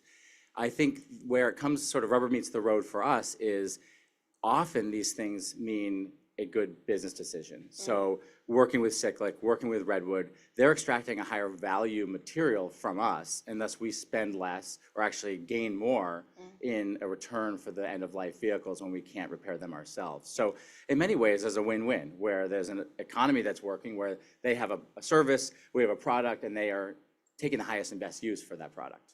I mean, I just have to say, like, looking at my Uber to get here, I was like, look, I wish there was a Lime in New York because those prices are crazy. It's like, kind of expect you to kind of touch on the consumer side too. Yeah, I mean, it's amazing in terms of the shared economy. You can actually go into the Uber app and see that a Lime is available in markets where we operate. And you'll see the time, the dollars or the pounds, depending where you are, or euros, et cetera. And it is shocking how much more efficient it is and how much less it costs. And we've got to be able to find ways to build a more sustainable city of the future. And I think part of that is never needs to own everything. And it's not susceptible to like random city strikes. So that's a good shout too. Okay, we have about 2 minutes and they're showing the card. So what's next? Like, what excites you about momentum for circularity? Is it the partnerships on the horizon? Is it tech? What in the next 6 to 12 months? Like what? You want to go first or should I go? I would say scale. We have now served over 850 million rides. We've surpassed 1 billion kilometers ridden, and I feel like we're just getting started. And so if we can figure out a way to continue to scale to new markets, expand within markets that we already operate, we can provide a service that adds a sustainability option that people love. Amazing. I'll answer this twofold. Yeah, I think two things excite me most, more so about the general circularity space. Obviously, ways that we're also integrating it within our own organization. The first is kind of standardization, which seems really boring, right? But data is the driver behind a lot of stuff. And as much as we don't want to admit, we have to use data to the best of our ability to kind of build business change and build impact, right? So there's different standards that exist in the circularity space today, but it's not structured like SBTI perhaps, right? There aren't those kind of established kind of frameworks that exist in circularity. And so, but they're becoming more commonplace. Some things like CTI, circular transition indicators. ISO has a new standard that came out earlier this year. The GCP, which is the Global Circularity Protocol. These are great standards that can help organizations like ourselves set KPIs and targets. So we're starting to measure our results internally. So you know what good looks like. Exactly. What does good look like? So we're starting to set those KPIs. Yeah. And the last thing, kind of totally a little bit different, but end-of-life recovery is a big kind of piece of our business, kind of that challenge that we haven't yet fully functioned and figured out. But there's automated disassembly, there's AI, there's different types of technology and tools that are starting to exist that can make disassembly a lot more cost effective, a lot less labor intensive. And I think we're going to need a lot more of those technologies in the recycling space in order to make this a reality in the future. Amazing. All right, so we actually have 1 more minute. I was going to say we're at time. Any last words? Okay, guys, be more circular. I could say a lot more words, but I don't know that I have the time for it. Okay, well, then we are at time. I hope you learned so much more about circularity besides how to look fabulous and how to recycle. And if you need more insights, these two will be here for those questions. Thank you so much to Michelle and the team and our host at Debevoise, and you guys enjoy the rest of the summit. Thank you.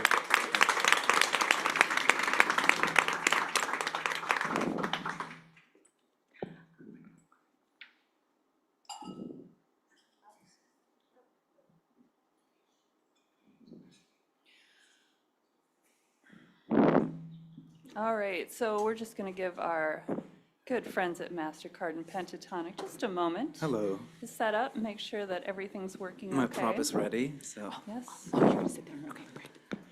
All right. Michelle, would you like the clicker or who? I'll Who start. bet? You'll start? Yeah. Okay, Yeah. perfect. So yes, the next panel here is going to be moderated again by Michelle Lee, but she's joined by Malin Birch from MasterCard and also Johan Bodecker from Pentatonic, and they're going to be discussing unlocking new value through reuse and return. So, Michelle? You got my name right. That's Oh, really I special. did. Bravo. I didn't get the memo of the black on black. I feel excluded, but you all look fantastic. Really excited to have the two of you here. It's a bit of a funny story how I originally met Pentatonic. We were at Davos. I was at the World Economic Forum for the first time. No, I was not inside WEF, okay? I was in Davos. But I had a really fun time, and sitting beside me was one of the co-founders, Phil, and he told me about Pentatonic, and I was like, that sounds really cool. That sounds really interesting. And we've been on this journey since. So we did something at the UN Ocean Conference, and now we looped in our friends at MasterCard, which we have done a lot with and are always really happy to partner with. So excited for our conversation today. So Malin, I'm going to start with you. Tell us about the Sustainability Innovation Lab at MasterCard.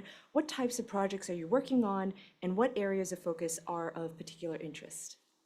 Thank you, Michelle. Thank you for having us today. And I'm actually very excited to join Johan and the team of Pentatonic to have the conversation. So yes, MasterCard runs the Sustainability Innovation Lab, and we are based out of Stockholm, a global team which really focuses on powering the next generation of global commerce. So MasterCard has been running for the last 7 decades. We enable global commerce. Obviously, you all use a MasterCard as you walk through the days. And do we believe consumption will shift over time? Do we think it's necessary that as consumption becomes more sustainable? And do we want to enable our ecosystem to power that transition? Absolutely. So our approach in doing that, as for many other topics that we approach, is to stand up a lab with designers, co-creation platforms with customers, etc. So the Sustainability Innovation Lab is focusing on 3 main areas to enable sustainable consumption overall. Those are to inform and reward sustainable choices, because if you don't know what a sustainable choice is, and if you're not inspired or stimulated to do so, nothing will change in behavior amongst us consumers. Secondly, we focus on enabling sustainable mobility. Great to see Lime here today because we know that transportation-based emissions represents the largest categories of emissions in cities. So we really wanted to drive those solutions that can help to bring those down. Examples can include, as you move through the day here at Manhattan, you tap and go with your MasterCard. Not all cities in the world have that today, and it's really instrumental to bring digital solutions to the citizens so it's easy for them to use public transportation methods. And people here earlier talked about being commercially anchored in the sustainability approach. Of course, it makes total sense for MasterCard to drive new digital transactions when you tap and go with public transport. Third area, which we are so excited to partner with Pentatonic on, is circular commerce. So we believe the circular economy will grow. We think we can have a role to remove barriers, show good examples, drive pilots with our ecosystem. So, I mean, we connect 150 million merchants with 22,000 banks and reach 3 billion people. When we have companies like Pentatonic who are trailblazing how circular economies can grow, that is really how we can help to drive that type of impact. So we are not necessarily interested to drive the solutioning and ideation and come up with all the new products that can enable sustainable consumption, but we want to find the best companies doing so and help them to grow by connecting them to our ecosystem. Amazing. I mean, MasterCard in and of itself is an incredible platform. We had an earlier talk on platforms, and it's great that you have this lab, innovation lab. And, you know, sustainability wasn't always a part of a component, but now it is, and you're finding these new solutions. So that's very exciting. So Johan, tell us about Pentatonic and any real-life examples you can of how the technology is being used. Maybe I can say a few words about circularity up front. I was inspired by the previous panel. I think it's really important to not go for the degrowth narrative, where you picture a world where we just consume less, maybe not buy this product or that product. I'm not just saying that because I'm sitting next to Mali and I've always been saying that. All the major objectives we want to achieve as a species hinge on us deploying more materials at scale, be it the computational backbone of AI, which is very material intensive, or renewable and electric mobility, renewable energy and electric mobility infrastructure, which takes more materials to be deployed in new ways and circularity solutions, as we've just heard at the back end of that, or lifting the global south into something like a Western middle class lifestyle to oversimplify. And children unpacking holiday gifts is not the face of evil consumerism. It's how we cater to that, and it's entirely possible. Nature makes 300x more complex polymers than humanity, and it works just fine. We too can achieve that, and I think fintech, which has been traditionally the orchestration layer for how a quantification of value, namely money or blockchain, was exchanged and orchestrated, now with the power of AI, has the ability to orchestrate how things flow through the economy and be the orchestration layer for stuff, making things almost as liquid as stuff gathering dust in your closet, almost as liquid as cash. So that's what Pentatonic is focused on. We help consumer brands and retailers own the end-to-end life cycle of the consumption cycle. So whether that's the consumer, which they want back at the end of use of a given product, or whether that's the product itself. So we do so by enabling take-back and buy-back programs, allowing brands to buy back their product at the end of use, offering you either cash with very elegant payment rails, or store credit, or loyalty points with also very elegant loyalty point rails, incentivizing you to come back to the brand which can best valorize the product that comes back, that can repair the product, unlike third-party marketplaces in some cases, that can reintroduce materials of products that cannot be resold or reconstituted back into their supply chain. And Pentatonic is the humble ERP of that, if you will, of those new functions that haven't been covered by legacy tech. We're AI native, and I think the rest you'll see in like a very quick demo. I like that term, humble ERP. I used to work in software sales, so Well, I'm seeing the Salesforce tower over there, so I guess I gotta, not as humble tone it down. CRM. So let's see the demo. Cool. Okay, so I'll try to be quick. Normally, brevity is not my strength.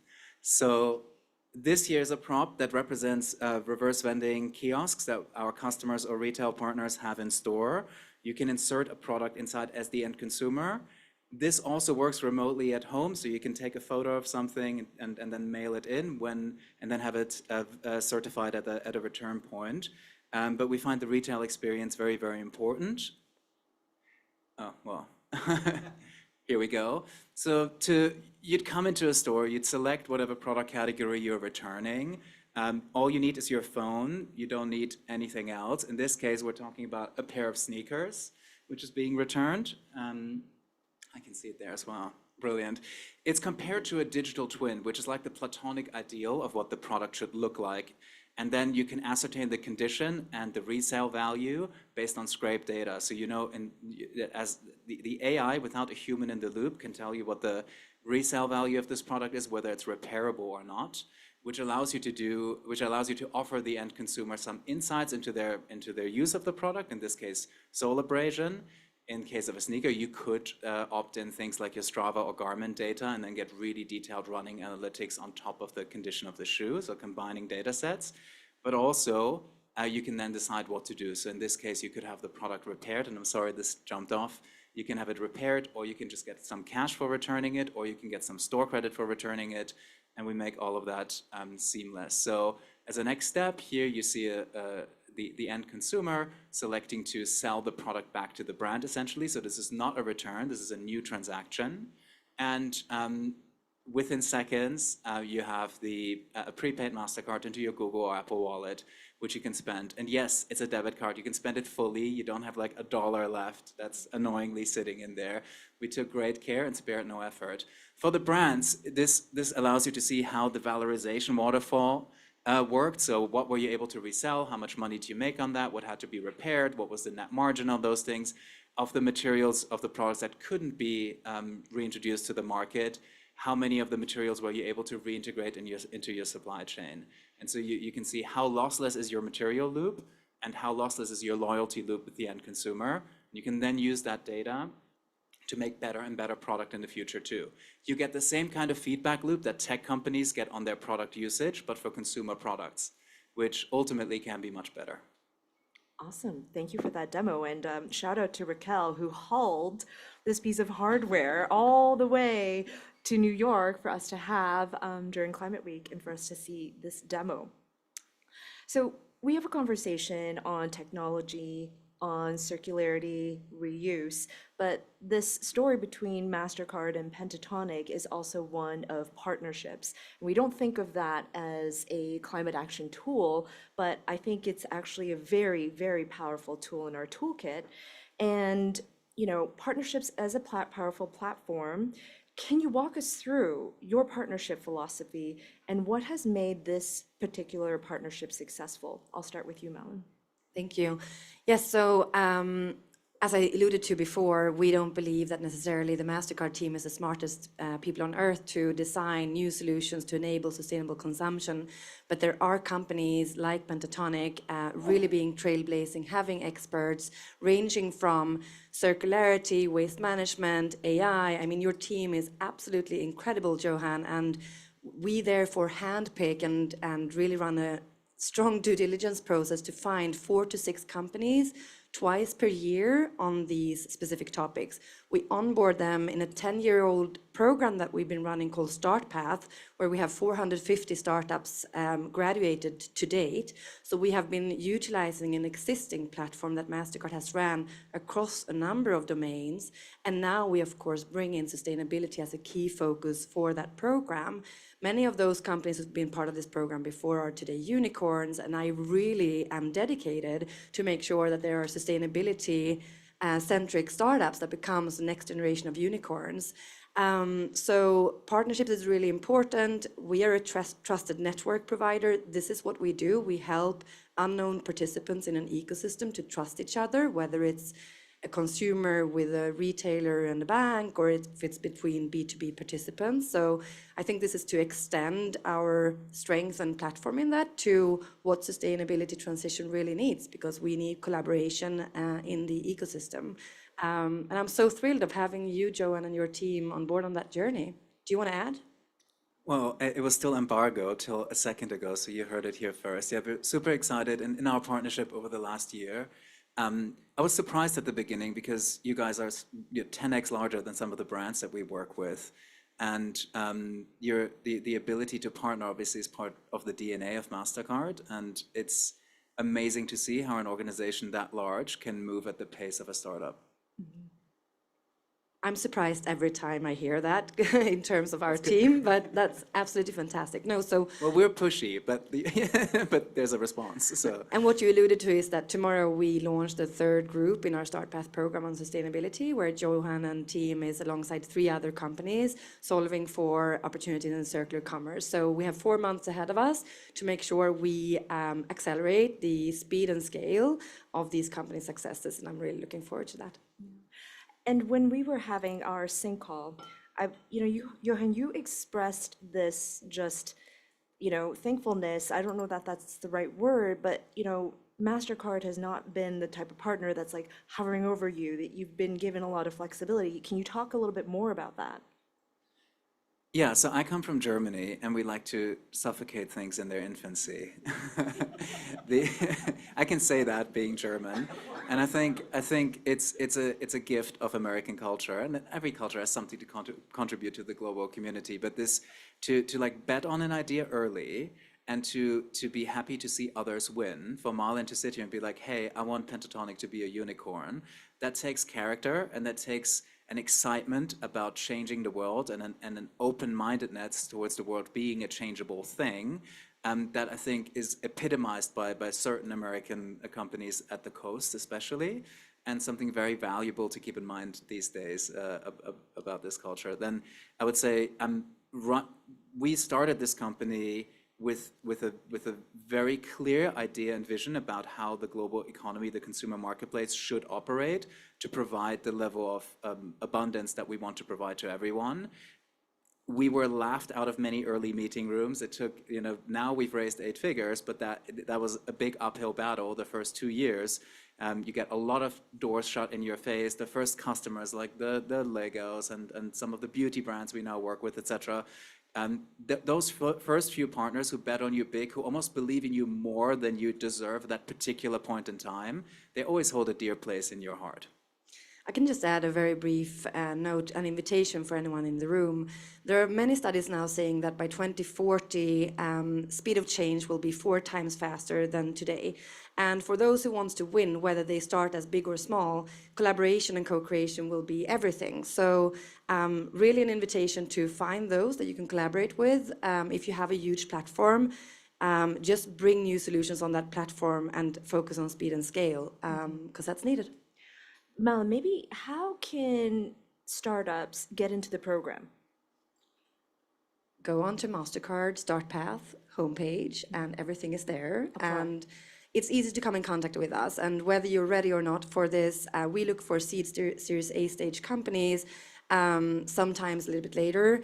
But we want to get to know you. We want to be in dialogue with you, whether you would be ready for Start Path in 25 or beyond. So let's close the panel with something that is actionable. We are all consumers in the room. What is something we can all do today to accelerate circularity? And Johan, I'll let you take this. Super easy. Pick the and self-serving.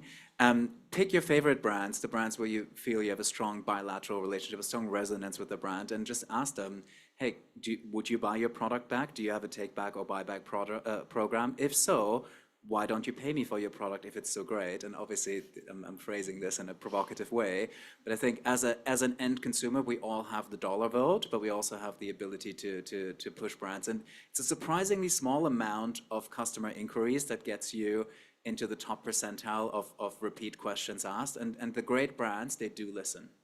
So I build on that in an online channel context. We know that organic search has dropped across verticals with 64% today. We all use the AI agents. And so next time you're about to shop something or ask your AI agent what options you have to shop something, please prompt after the first suggestions if there is a reused or secondhand product that you can buy, and if they could suggest what that is. 2 very practical suggestions. Thank you so much for coming here today for this conversation.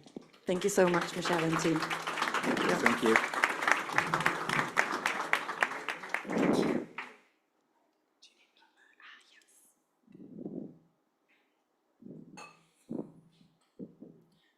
All right. This is very, very interesting. I think it's tying back to consumer behavior, though, right?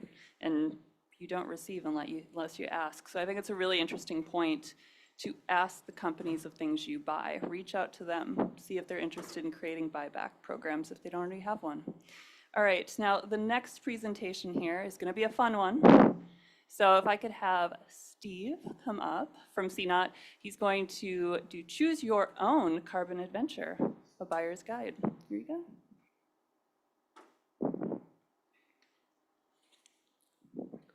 All right, I think I got this. Big green button means forward, I would imagine. It's very great to be here. I'm Steve Seiger. I'm the co-founder of CNOT. My colleague Darren Owen is there in the back as well. And we're really excited to be back here at the Carbon Newbie Summit, and especially because our host, Debevoise, is also a CNOT customer. So thank you for that, Ulysses, who's over here.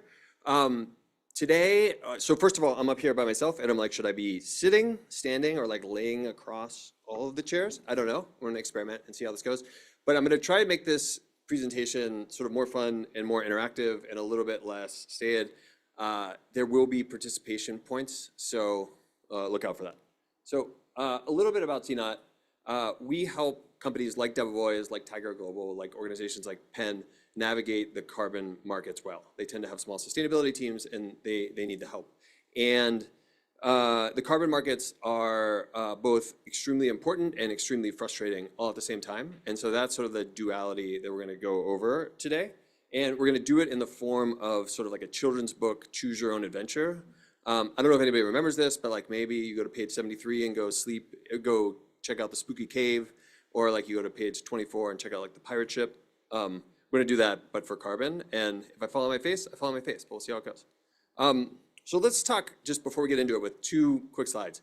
One, carbon credits are a critical piece of the decarbonization puzzle. There are so many emissions in our lives, everyone who flew here, the construction of this building, that are unabatable and unavoidable in the current world. And that's why you see the biggest organizations buying them and why they're supported broadly.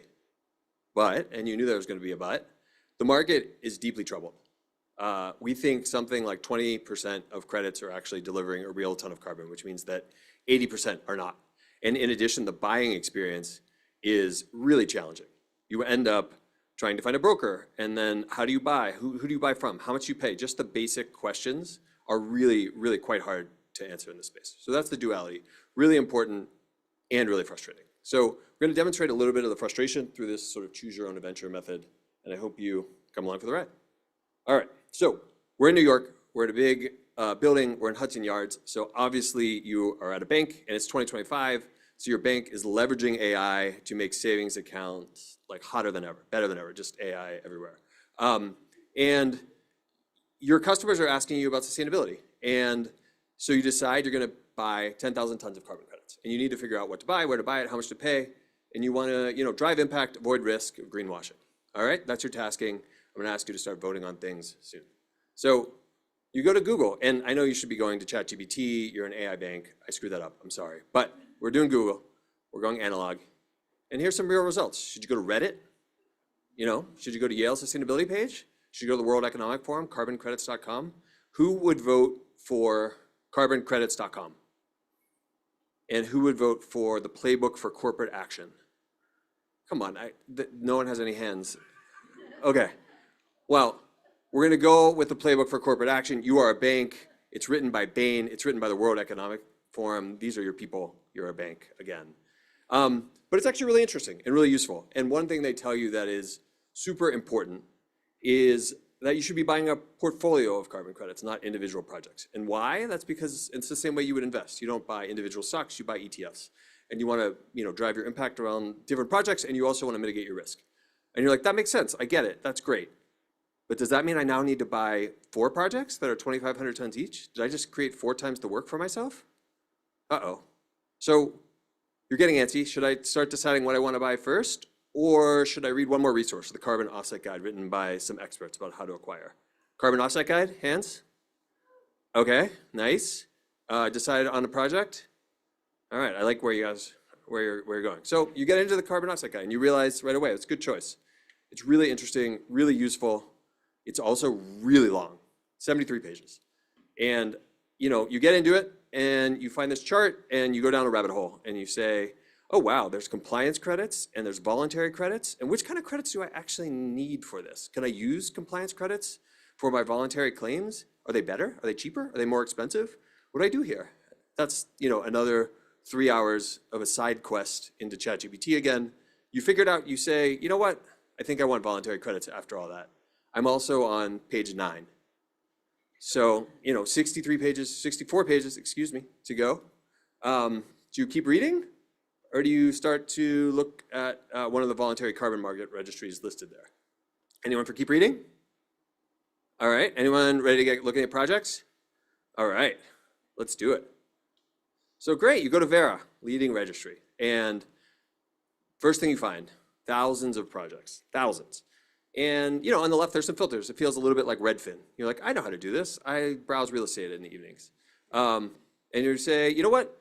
I care about the Global South. I care about development goals, sustainable development goals, and I find this project that is doing high efficiency cook stoves in Malawi.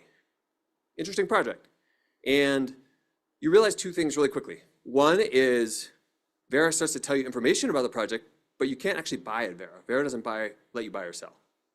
And then 2, you know that this market's a little bit broken, so you're sort of like, should I do some deeper diligence on this project? So do you want to go talk to a broker about how to buy it, or do you want to do some more diligence? Diligence? Broker. Diligence, okay. Sorry, I can't tee you up for a question and then not give you an opportunity to weigh in, that's my fault. All right, you're right, yeah, I think you should do diligence, that's right. So you click into Vera, and this is what you're presented with.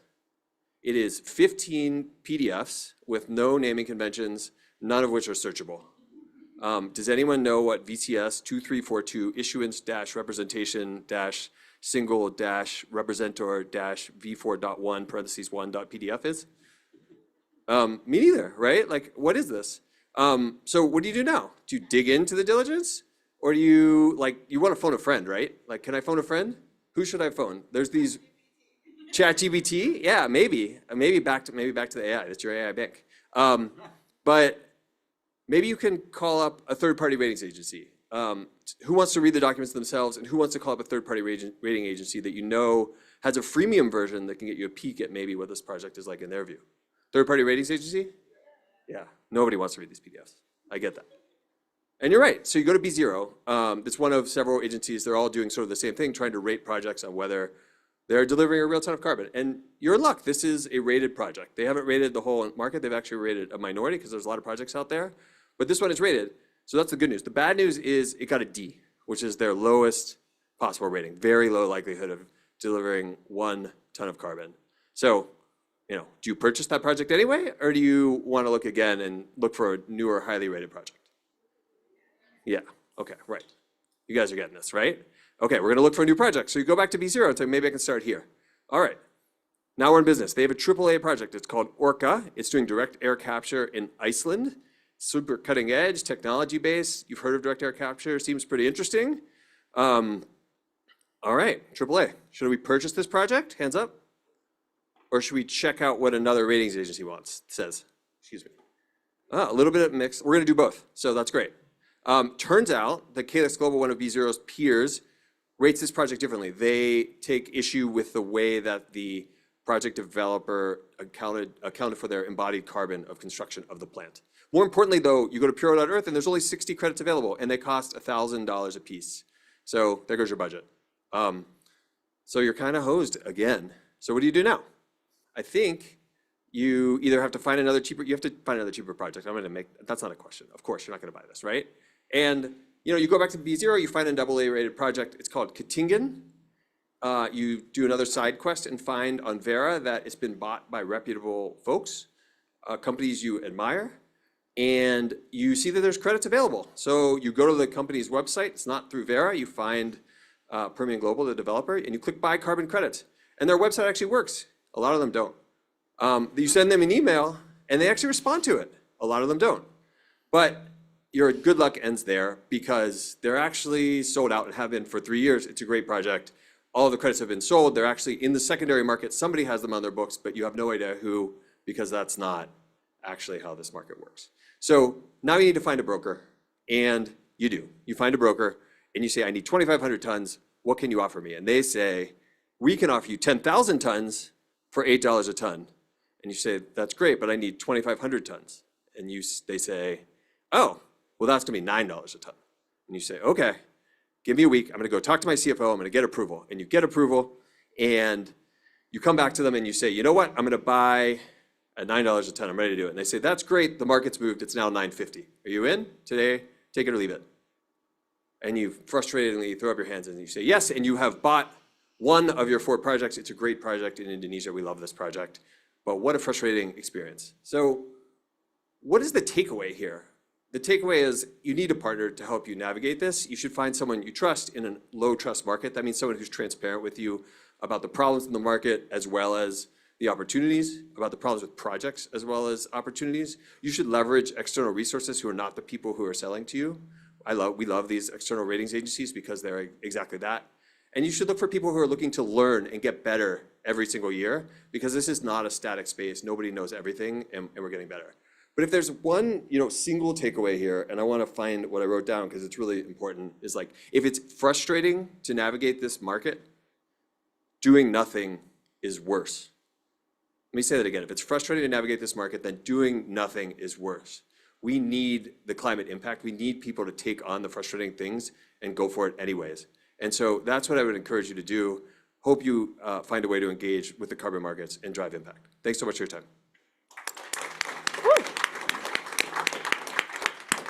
Thank you very much, Steve. See, I told you that was going to be fun. Who thought you could gamify carbon markets in a presentation? Yeah, so up next, though, we've got Show Me the Money and the Emissions, Climate Risk and Disclosure in the U.S. So Michelle will be moderating again, also joined by Ulysses Smith from Debevoise and Plimpton, and Audrey Lebowski from Beehive. Wonderful. You said on LinkedIn that you were going to have a genius on either side of you. So This is my chance. Genie or genius? One's on my left. genius. Wonderful. Show me the money. I love the title for this because it's not. Because you thought of it, Michelle. No, I didn't think of it. I picked it. I use AI to generate our panel titles. If you liked the titles and you thought they were catchy. Is this a big reveal? This is a big reveal, but I don't think we often tie climate disclosures to Show Me the Money. And I wanted to see, like, when I said disclosures, how many people were like scrunching their eyes, because it is definitely one of those things where no one's really thinking that it's a fun thing to do. So let's dive into the conversation today. So a lot has happened since January 2025, Ulysses. Something what? Something happened in January. A lot has changed. What is the state of climate in the US currently? Wow, that's a topic. I feel like we're getting our Please take the next 15 minutes on this one. Medicine in this session. To be blessed with living in interesting times, I think that is certainly the case. I think when JFK used that expression, he called it a curse. It's a blessing and a curse, I think. We do live in interesting times, I think, when it comes to climate policy and the development of law and regulation in the US. I'm sure everyone in this room is well familiar with the dramatic changes that the current administration, the new administration, is implementing on US policy, everything from withdrawing from the Paris Climate Agreement and the UNFCCC framework agreements, eliminating emissions disclosure requirements for the power sector, massive scale of greenhouse gas emissions coming out of the power sector. We will not be seeing disclosure coming from there as we have in the past. Withdrawing something called the endangerment finding, which people don't widely know what that is, but it's incredibly important. It is a scientific and legal finding that is the basis for the regulation that we have in the Clean Air Act and sort of greenhouse gas emissions coming from vehicles. There is a movement in the current administration to withdraw that finding, which could render it sort of like a house of cards where a lot of the regulation starts to collapse around it. Inflation Reduction Act, you name it. There is a whole lot of change happening, I think, coming out of the administration.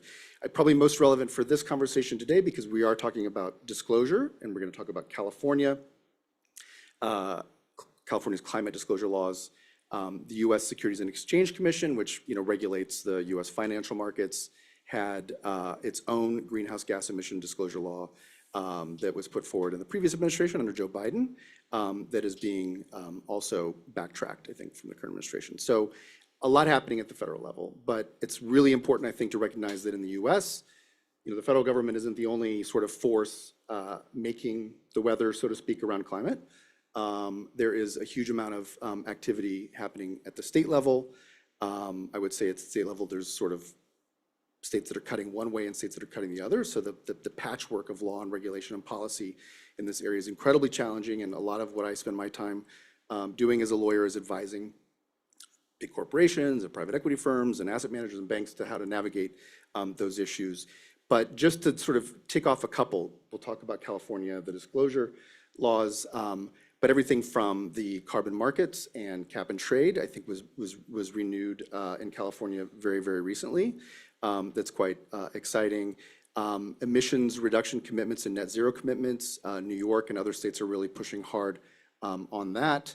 There is a lot of work happening in the private sector. I don't know about you all, but I've spent the last couple of days at various climate-related, week-related events, and I really came in this week thinking, like, are the rooms going to be half empty? Who's going to be turning up this year? And I would say my experience so far is that people are present, they're here, they're engaged, and I think a driving sort of concern in the folks that I work with is, how do you recognize the new reality, the change policy?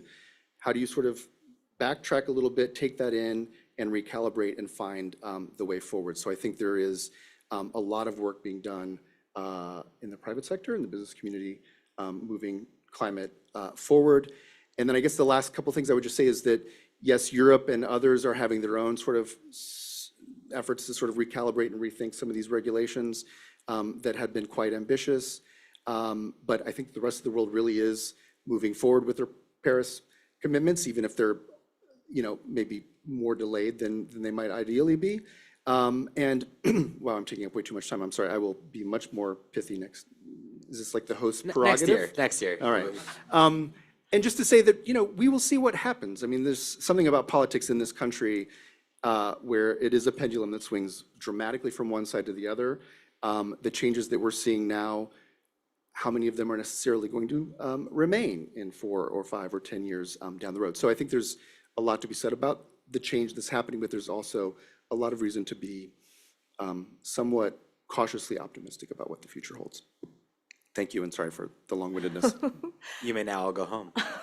That was a great kind of setting the stage, Ulysses. There's a lot of change going on in the US, but at the state level, there's also a lot of positive change happening. So let's talk about one of those.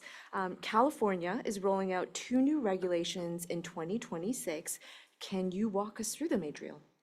Yeah, so super simple. There's 2 laws that Governor Newsom signed 2 years ago. One's called SB 253, the other one's called SB 261. What I find super interesting about events like this is in my world, all anyone talks about is 253, 261, 253, 261, all day long, 253, 261. You show up in a room like this and everyone's talking about pants made out of kelp and like no one's ever heard of 261. So I think that's awesome. So let me tell you all about it. SB 253, very simple law, says any company with over $1 billion in revenue that is headquartered in the United States but does its business in California has to start reporting on carbon emissions. By June 30th of next year, scope 1 and 2, and by the following year, probably maybe we'll see scope 3. SB 261, which is the one I think is very interesting, requires companies with over $500 million in revenue, headquartered in the United States, doing business in California, to publish a climate-related financial risk report by January 1st of this year, which is, I think, 98 days. If you go on beehiveclimate.com, there's a very douchey countdown to January 1st to keep the pressure on. And so what that law requires is for you to do two assessments. One, a physical risk assessment. So what is your company's exposure to natural disasters today and in the future? And two, a transition risk assessment, which is what risks or opportunities exist to your business in an economy impacted by climate change, and then write a big, long, fancy report. And that's due, check your watches, like 97.5 days now. You're always really good at explaining complex topics, Adriel, so thank you for that. Can you break SB 261 down? Explain it in layman's terms, and what are some real-life examples of climate risks and what companies can do to actually mitigate them? Yeah, so I actually want to touch on something Ulysses said around regulations, around pullback, and around the pendulum.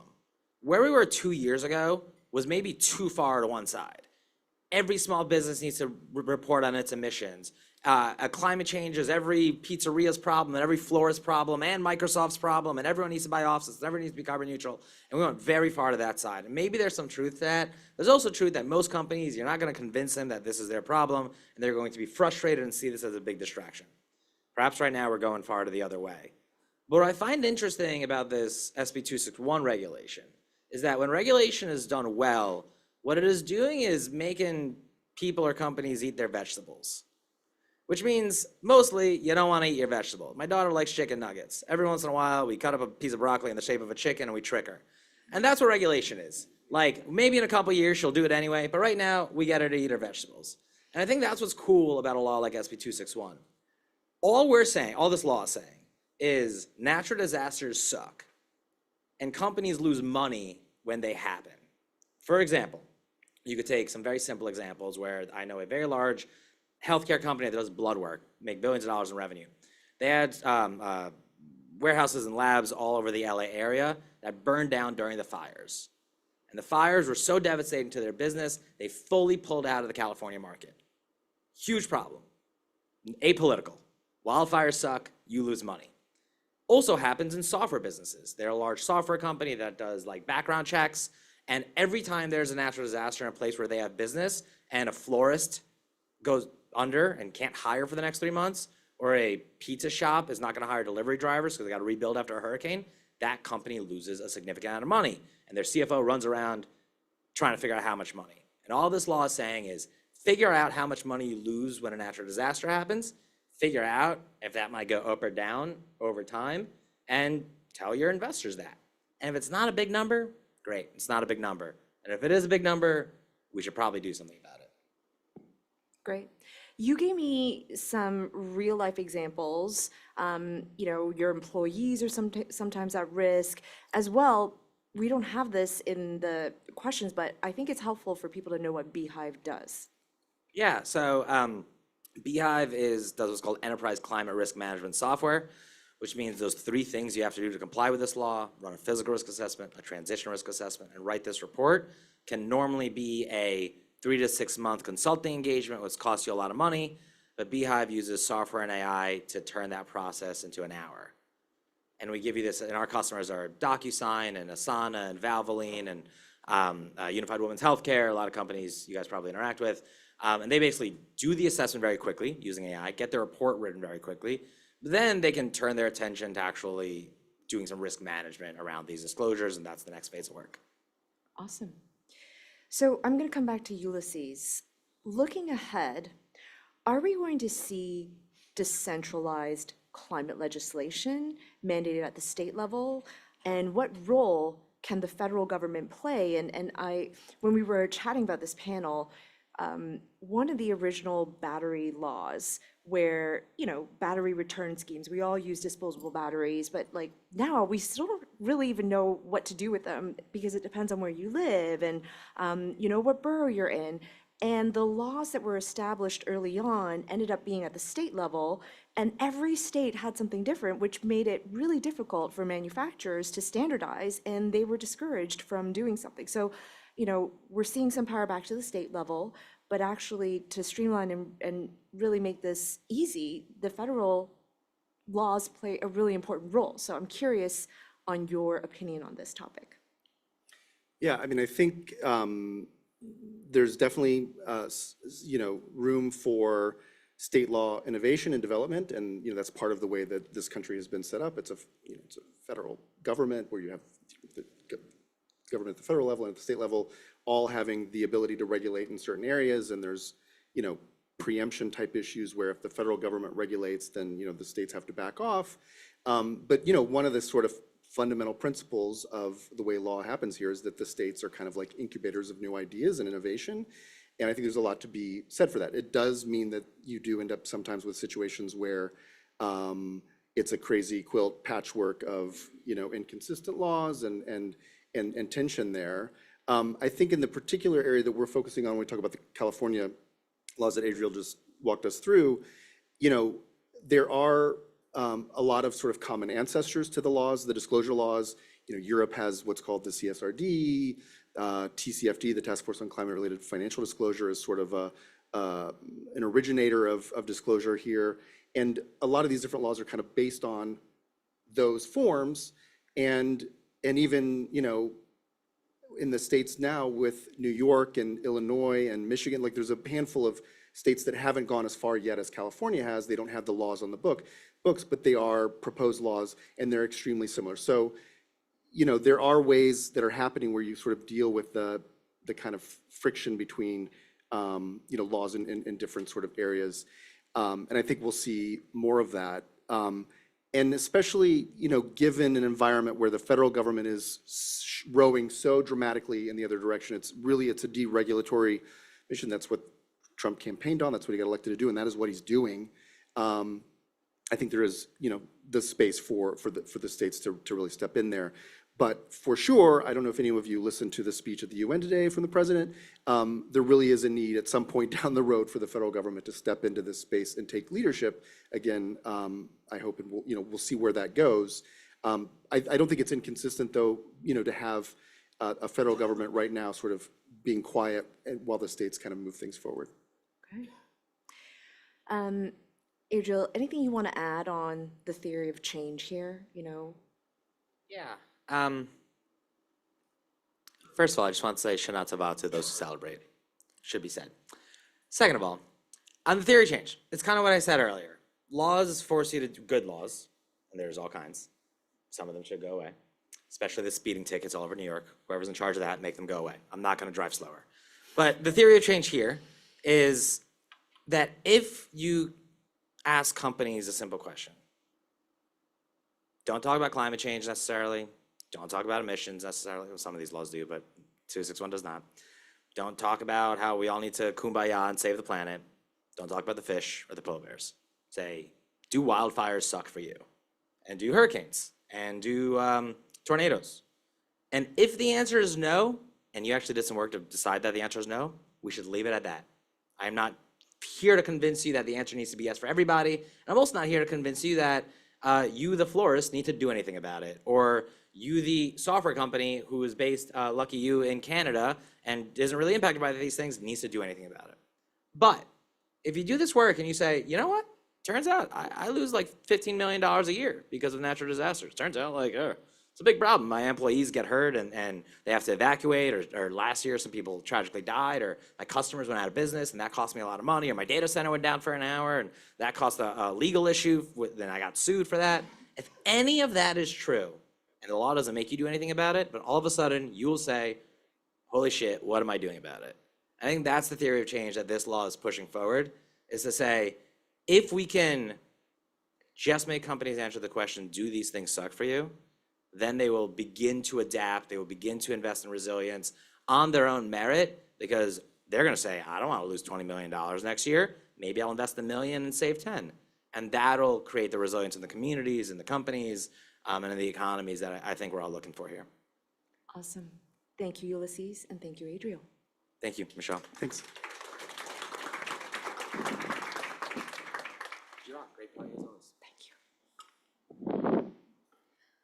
All right, so that is the end of part 2. So we are going to take another 15-minute break, just like the last time. When you see it come down to the last 2 minutes, please come back in the room, find your chair.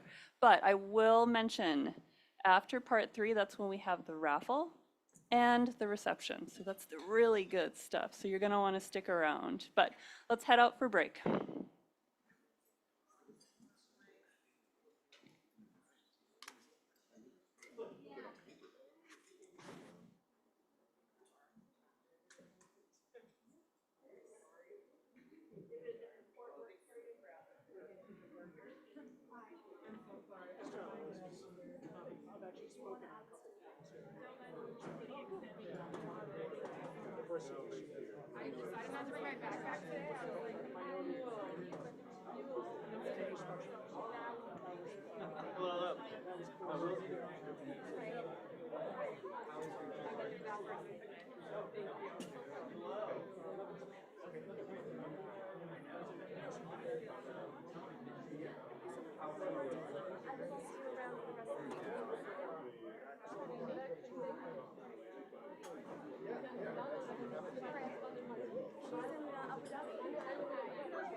Cool. Well, good to see you. Yeah. Oh, yeah, please. There's the guy. No stuff. Ryan assisted him. There's a scientist.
Yeah, sure. Good luck. Yeah, and look me up online and email me. Okay, thank you. Sure. See you. Yeah, see you.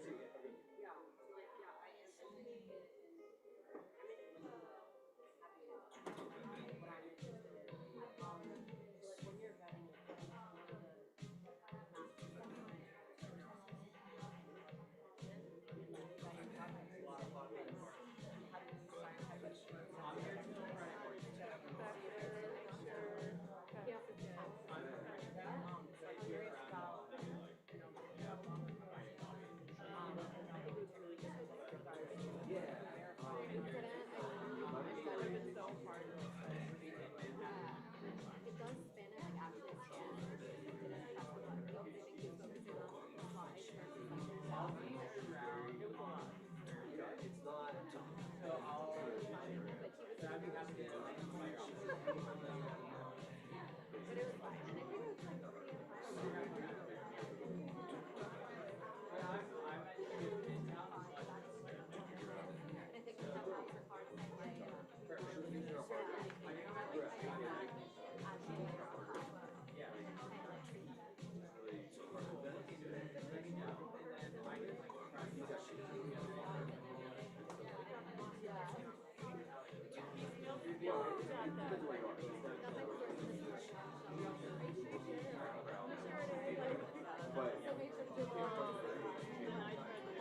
Testing, great.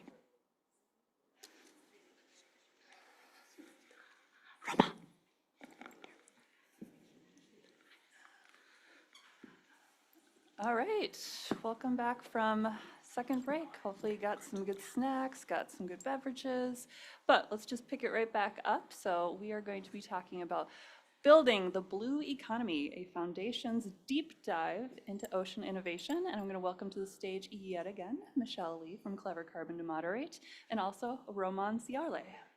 Let's go.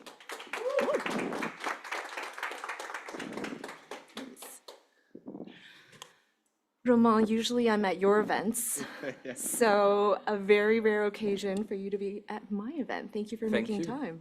Thank you for having me. Roman, I think a lot of people may have heard of the Monaco Foundation, Prince Albert, but they might not know all the incredible work that the foundation does. So can you tell us about the foundation? Sure, with pleasure. Well, everything is in the name. His Serene Highness Prince Albert II created the foundation. It was nearly 20 years ago already, because he had this ambition to make a contribution to the protection of the environment. So it's a very broad mandate, because you touch upon such a large variety of topics: climate, biodiversity, pollution, access to water resources, and we operate on a global scale. So we're headquartered in Monaco, but we have 11 offices around the globe. And I think that, well, over the 20 years of action, what has made us successful is that we have a very holistic approach to impact. First and foremost, we're a philanthropy. So we raise some funds and we use these funds to support projects, activities that don't have economic models. So it's research, it can be groundbreaking research, it can be conservation by preserving land or marine ecosystems, it can be innovation, awareness. So this is a large part of the work that we do. But we want to do more. We have a second specificity. I think we're the only NGO chaired by a head of state. So the Prince has always been keen to lend his voice and leverage his network to progress some sustainability topics. Mm-hmm. So we had some massive wins in terms of positive lobbying, like the publication of an IPCC report on the ocean and cryosphere. We were advocates to have an SDG 14, the one dedicated to life below water. So this is something very specific to us. And there's a third pillar of activity, which is growing quite fast, and I believe this will represent a big part of the future at the foundation. It's impact investing.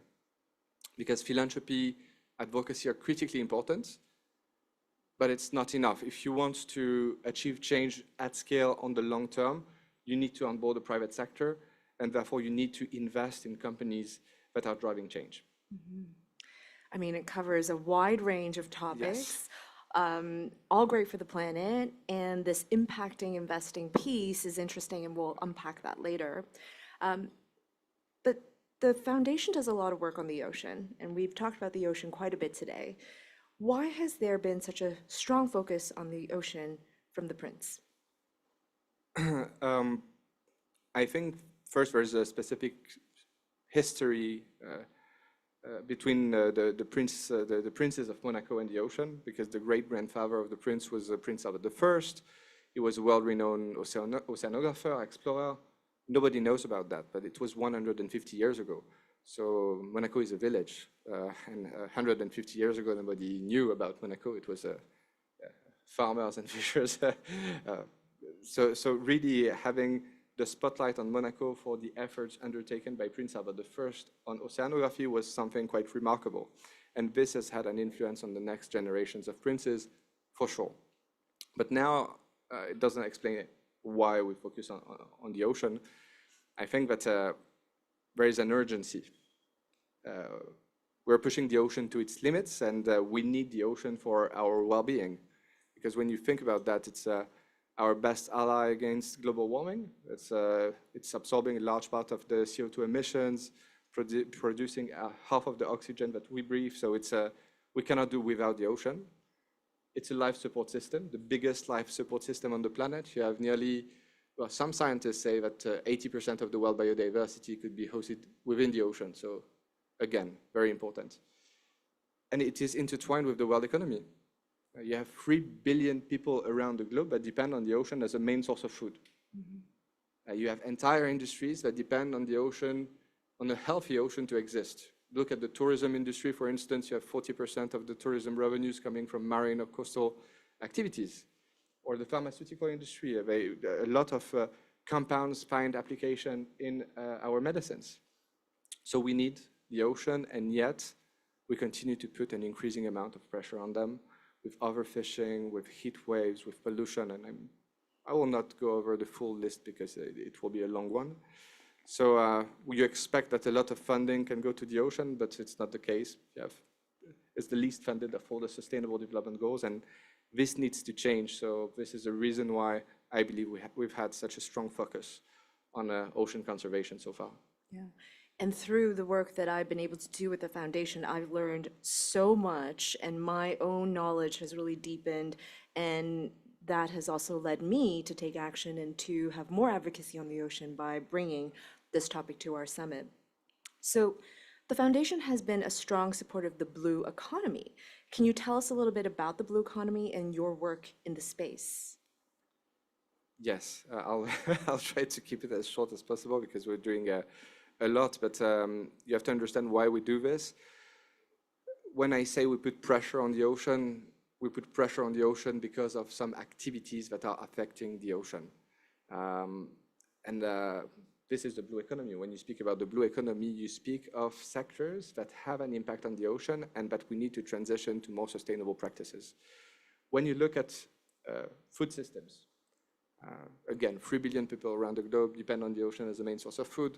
Half of this food comes from wild catch, the other 50% from aquaculture, and none of these solutions is sustainable. Many of you maybe saw the Ocean movie from David Attenborough when you see this bottom trawler just scrapping the bottom and destroying everything. This is so, absurd.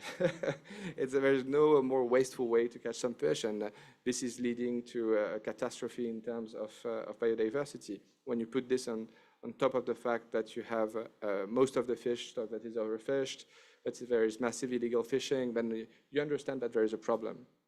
And in aquaculture, it's the same thing. You think it's the solution, but it's not. You feed fish with more fish. So fish oil, fish meal, it's anchovies, mackerel. So you're directing pressure on some specific species. And when you put high concentration of fish in one place, then it comes with disease, with the use of chemicals, antibiotics that are contaminating surrounding ecosystems. So here I'm taking the example of one single sector. But this is happening as well with waste management. You see plastics everywhere. It's happening with the maritime industry that is responsible for a big part of the GHG emissions worldwide. So there is a necessity to accelerate a transition to more sustainable practices. And the good news is that this is happening for a number of reasons. There is a greater level of awareness on the ocean. There is more regulation. The BBNG treaty just entering into force. There is finally the end of harmful subsidies to the fishing industry. But what makes me most enthusiastic is to see that there is a booming pipeline of innovative companies in the ocean innovation space. It's a doubling every other year. Over the past 5 years, this has been incredible. 5 years ago, the pipeline was so small. Today, it's over 3,000 ocean innovation companies out there. And this is translating into investment opportunities for asset owners. And this is really a game changer because today, the ocean is an investable asset class. You can drive much more capital into that direction. and therefore you can really power a transition to more sustainable practices. And what we do at the foundation, we've been investing as an asset owner into all these funds, well, not all, but the best ones. As we want to walk the talk, we decided to launch our own fund, the ReOcean Fund. So we did a partnership with Monaco Asset Management, and there's an asset manager from Monaco, and we aim at raising 100 million euros that will be directed to 15 to 20 companies in the blue economy. And an important aspect on this is that you don't need to make any compromise between impact and returns. You can actually have both. And by having this philosophy, you can really attract traditional investors, but are not philanthropists. They don't want to put patient capital. They don't want to make any concessions. But if you respect this promise of delivering impact and returns, then you can get massive pools of capital flowing into what is the right direction. So to cut a long story short, and sorry about that, investing in the ocean is not only the right thing to do, it's also the right time to do it. Yeah. And congratulations, because this week the Prince rang the opening bell at NASDAQ. Yes. And there was an exciting announcement. Yes, it's a good milestone because we raised $73 million so far on our $100 million target. So 73 million, it's not yet the target, but we have still a few months to get there. But we were very happy to celebrate it at NASDAQ, which was a perfect platform to give us some visibility. Amazing. And I know we have some investors and family office in the room, or maybe listening to the recording. So that's very exciting news. With a couple minutes left, how can the private sector engage in this space? Well, because it needs to. I would say that we need the private sector. Without the private sector, none of this can work. So large corporates, of course, need to. I heard a lot about the new regulatory frameworks like CSRD, TNFD. Well, it's enabling the space to progress to more sustainable practices, but this needs to be taken in very seriously. Very often, we see that these efforts are belonging to marketing budgets. So, I mean, we need to put the chief sustainability officer at the center of the attention when it comes to taking some strategic decisions. I think it's critically important. And when you speak about the private sector, you speak also about the financial institutions. You speak about the asset owners, the asset managers. So we need more asset owners understanding the magnitude of the challenge and also the universe of opportunities that is emerging from it. And we need asset managers to be very creative in designing solutions that are making no compromise between impact and returns. Wonderful. Thank you for the amazing work that the foundation is doing, that you are doing, and really awesome to have you here today, Ramon. Thank you very much. Thanks.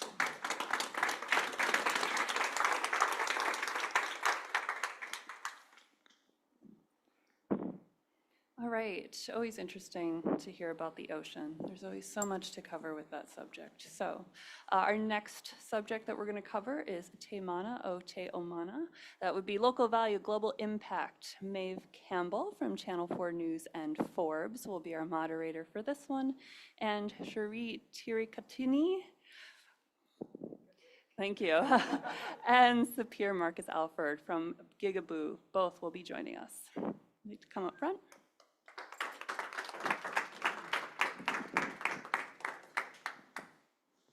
Good afternoon, everyone. Is this working? Hand you. Hello? Is it working? Turn it on. The screen, when you look at Hello. Okay. Hello, can you hear me now? Great, thanks, guys. So nice to be here. Thank you so much, Michelle, for having me. My name is Maeve Campbell. I'm a climate journalist based over all the way in London, so very far away. Woo, was that a woo? Yeah, woo, okay, great. Love London, great. I also love New York, though. I could move here very easily, but I can't get a visa. So I'm very excited for our panel today. I'm just going to go straight into introducing you both, even though Cherie's name was already said quite well, and I don't know if I'm going to be able to do it justice.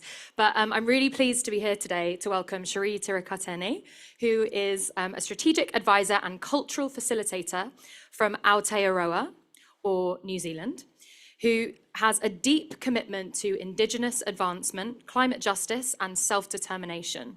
She works at the intersection of kaupapa Maori strategy, government policy, and community-led development. Alongside Cherie, we have earth scientist Sapir Marcus Alford, who is co-founder and CTO at GigaBlue. GigaBlue is one of the first companies worldwide to scale marine carbon dioxide removal technology. Basically, they use cutting-edge science to capture and store carbon in the depths of the ocean, and then ensure that it remains held there for centuries, rather than up in the atmosphere warming our planet. So, what is this technology? How does it work? And how does Cherie and Sapir know each other? I'm sure you're all thinking. She loves me. It's true. I'm going to start with you, Sapir. Your company, GigaBlue, has designed these particles, as far as I'm aware, and these particles, when deployed in the ocean, transport carbon safely to the bottom of the sea. It's often been described as an elevator for carbon, exporting the carbon from the top to the bottom of the ocean. That's how I'm getting my head around it. Tell us, what are these special particles and how do they work? So first of all, I'll say that it's not that special. This is what Earth does for the last 3.5 billion years, and we're just mimicking it. And this is one of our, or the main ideology was working with global and scalable systems that already exist, because the problem is such an urgent effort that we all need to do. So if it's just working with nature, with the existing processes. So for example, this fixates already between 50 to 60 gigatons a year. That's more than what we emit, but only 1% is sinking. But what we are doing is mimicking it and doing it just in a very controllable and contained manner. So we're actually exporting all of it to the deep ocean to safely store it there for centuries of thousands of years. And are you allowed to tell us what the particles are made of? Or is that kind of patented? Yeah, it is patented. There are different versions, so it's not a specific material. It's more of a concept that we're using throughout different materials. It really can also be changed in regarding, depending on the geography that we're operating in, to reduce also LCA on the way to remove carbon. So what we use in New Zealand can be different from what we will use, for example, in Japan. And so, Cherie, tell me how you know Sapir. She loves me. I also run a carbon forestry company on the Chatham Islands. So I live on the Chatham Islands, and that was missing off that map, just like to say to everybody, but it was because we're so small. That's why it wasn't there. And so this picture here actually is taken with us in the Chatham Islands. So GigaBlue has made an effort to engage with all Indigenous peoples that will be not affected, but would have something to say about them being in our waters in the EEZ in Aotearoa, New Zealand. And so Sapir and I have travelled up and down Te Waiponamu, the South Island of New Zealand, and they've come over to the Chatham Islands as well, because the Chatham Rise is near, obviously, the EEZ. And we've engaged with Indigenous peoples and asked their opinions, and actually asked them how do they want to be involved in our journey. So we haven't gone to them and told them, this is what we want to do and you need to help us do it. We've actually gone to, so I'm Ngaitahu, so Ngaitahu is one of the major iwis in Te Waiponamu in the South Island, and we've sat in multiple meetings and said, how would you like us to engage with you? It's a process we call tikanga, and tikanga is kind of like a rules of engagement, how you would actually engage with Indigenous peoples. And so that's why she loves me, because we've been traveling so much together, and otherwise I wouldn't have traveled 23 hours to get here. But it's such a game changer for the globe. Like, this is a global issue that we, you know, I'm speaking to the choir here. Everyone in this room knows and understands, and so I feel privileged to be attached to something that's going to change that dial. Thank you. And Sapir, why did you choose New Zealand then as one of the first countries to test your technology? So we had 7 potential geographies, and we specifically chose New Zealand because of its rigorous environmental approach. We said, once we go into New Zealand and we get permits to operate within the New Zealand waters, just gonna be probably easier in every other place, and we wanted to prove ourselves that we are compliant with all the requirements, the environmental requirements, and I think it, it shows really good results. Everyone that we talk to have the same feeling for New Zealand, and we see it every day when we work there. And obviously, New Zealand is so famous for its stunning nature and oceans. And I know you mentioned, Cherie, that where you live on the Chatham Islands, I looked it up, it's about 800 kilometers east of New Zealand's South Island, so quite remote. How have you seen this introduction of working with GigaBlue? Has it affected kind of your landscape yet? Have you seen a change, or what do you hope to see? Yeah, for me, it's around the community. So what I believe we will see is that the more we grow, the more impact we'll have, and not just with our Indigenous peoples, but also with small communities like the Chatham Islands. There are 650 people. There's more people staying in my hotel at the moment than there is on my island. And so, so it's quite different, but it's the impact that we'll be able to see. Like we have goals as an island as well, to scale up, to have more people come back home, but there isn't resource at the moment available for that, and the more we grow as GigaBlue, the more I can see those things happening. And you know, for you, Sapir, as because you're a carbon project developer, I would call you. You know, why did you decide that the local community engagement was so important and should be at the heart of your approach?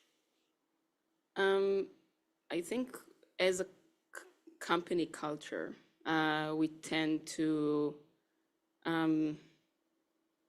deeply engage with everyone that is around us, I guess, or with interaction with. And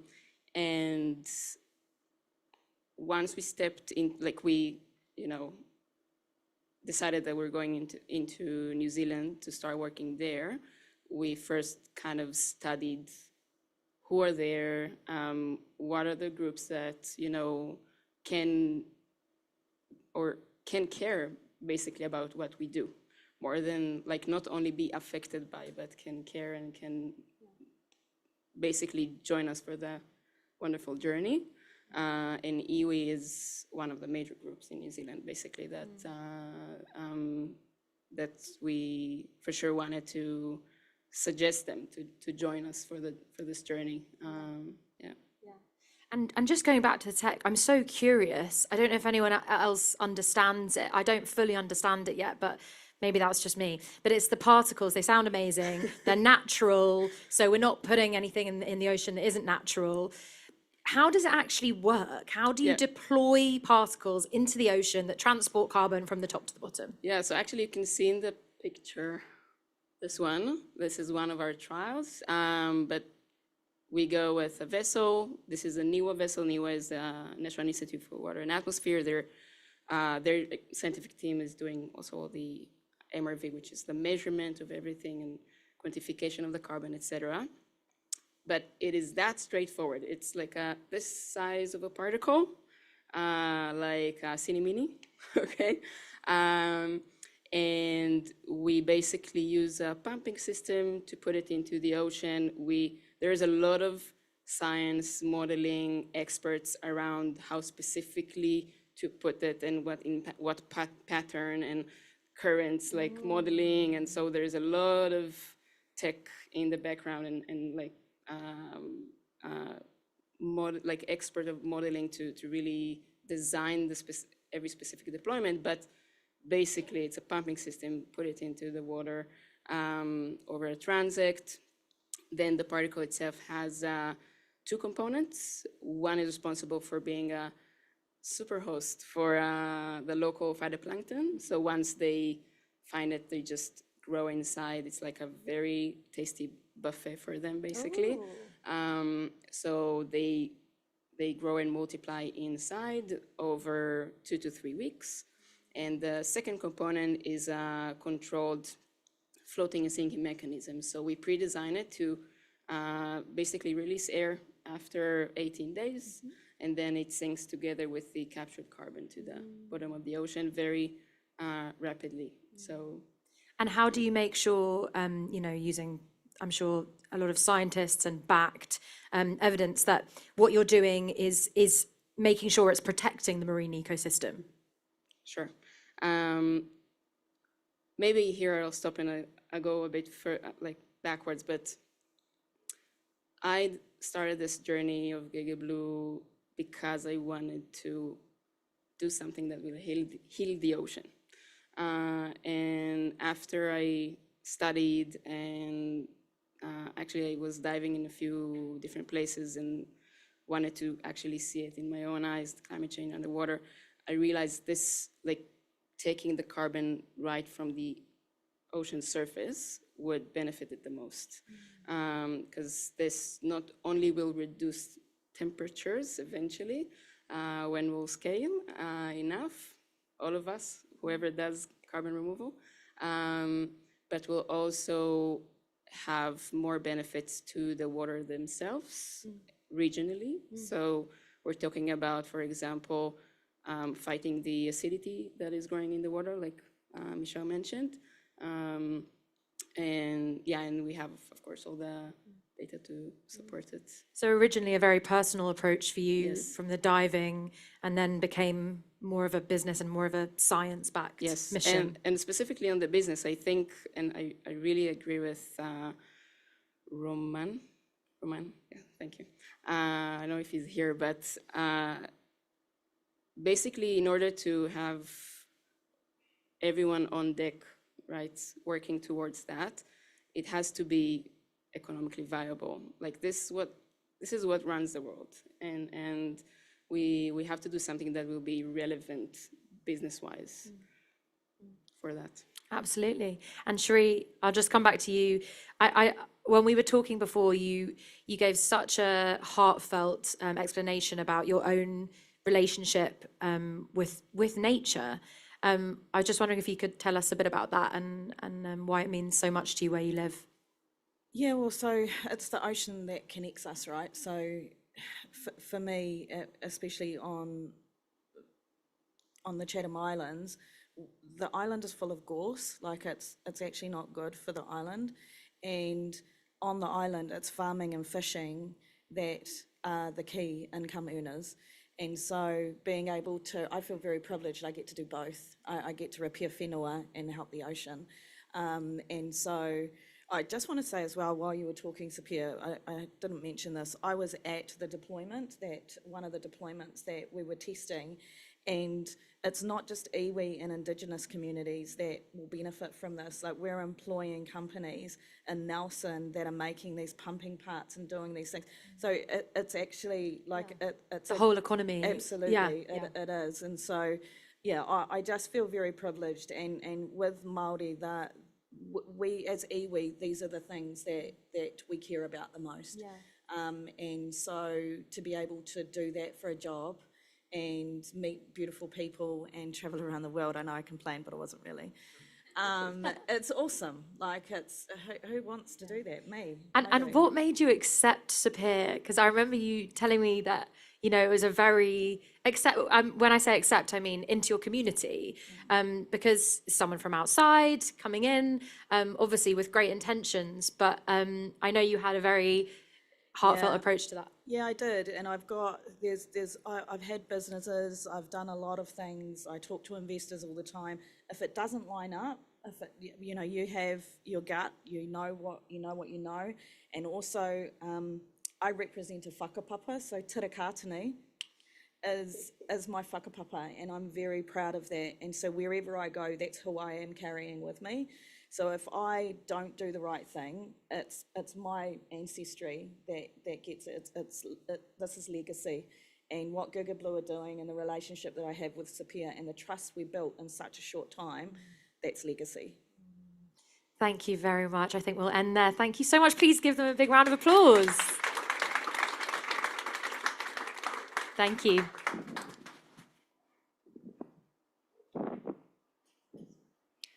It's really fun to just hear about the connection that you two have and how special and unique and yet impactful that gets to be. So next up, we have a seat at the table inside global climate negotiations with Panama's climate envoy. So I will have Michelle come back up on stage to moderate, and Juan Carlos Monterrey Gomez, Ministry of Environment, Panama, if you'd like to join as well.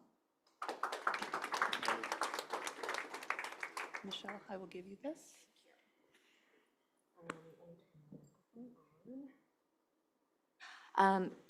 Juan, you must be running on fumes.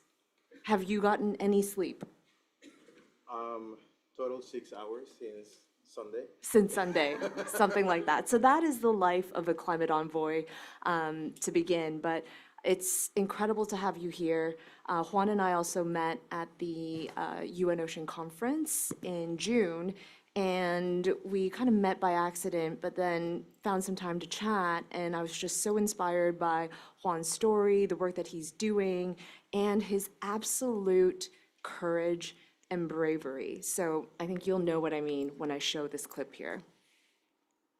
Oh, God. Once again, request for the floor. I do want to close the list. I have a people who cannot.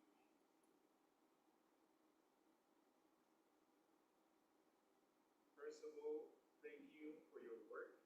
We align with the statements delivered by Colombia and Chile, and we cannot take these texts as the basis of negotiations. You must provide something new. Our red lines and the red lines of the majority of countries represented in this room were not only stomped, they were spat on and they were burned. We have only 30 hours to prove that we can lead and we can get to a treaty.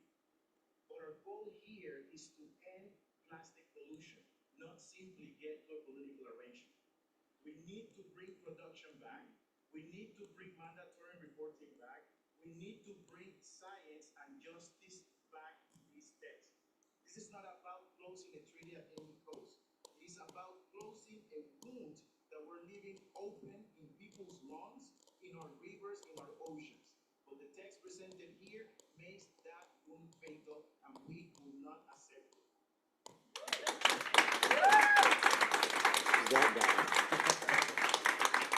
When I saw that on Instagram, you know, I got my pickleball stuff coming up and in my algorithms, and then I see Juan's work, I'm like, wow, there are people out there who have a voice and have the words to articulate the urgency that is required at this exact moment in time. So Juan, thank you for the work that you do.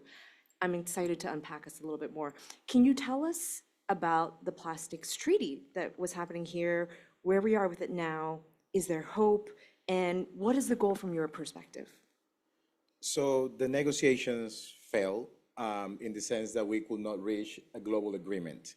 What the chair put on the table as, you know, the basis to get to an agreement was a complete fiasco. It was an agreement written by UN bureaucrats just for the sake of getting an agreement and checking on their box that they got an agreement. But it wasn't an agreement that will actually get us to get control of the plastic pollution crisis. Panama leads a coalition of 100 nations that do not only want the entire life cycle of plastic addressed in this treaty, but we want to create a new wave of prosperity for the entire world. If we look at the Paris Agreement, it is not perfect. We're lagging behind in so many fronts, but a revolution has started. Over the past 10 years, green energies, solar, electric cars, the prices are coming down. And they are coming down because 10 years ago, we agreed that we were gonna, enact a roadmap towards a sustainable future. And those are the kind of signals that I believe the business community needs to actually be effective and to jump on the train and get us to that end line. But what was proposed by the chair of the plastic committee did not even get us close to anything like that. So we believe that the negotiations need to continue under the current process, but we also believe that if agreement is not reached soon, it's time to consider an agreement outside the UN system. Because agreements can be, designed outside the UN system and adopted too. It will not be a UN agreement with 200 nations, but 100 nations want this. And if 100 nations get aligned, we set regulations, and then we put all these, polluting producers in the corner, they will have to change their practices because their products will not be able to enter our frontiers. So that's what we're proposing. Amazing. I hope you succeed. Juan, you do so many things and have such an impressive career in the public sector. You were the youngest negotiator at COP21, where the Paris Agreement was established at 23 years old. But, you are also the climate envoy for Panama. What does that mean? What's a day in the life of Juan Carlos? So I wake up at 3:30 a.m. You go to sleep. Yes. That's not a given. 10 something, I go to sleep. So I wake up at 3:30 a.m. And as soon as I wake up, I get a shower, cold shower to be even more awake. For the first hour, I try to organize myself and see what's happening on the day. Because when the bullet train starts, and by that I mean 8 a.m., the phone goes crazy, the emails go crazy, the calls go crazy, everything is on fire. So I try to get all my organizing and what I'm trying to get accomplished done before 5:30. So at 5:30, 5:45, I head to the office, make it to the office. This is when I'm in Panama. I make it to the office around 6. Then I have briefings with some of my teammates that have to show up before 8. So we get, the important work out of the door before the craziness starts.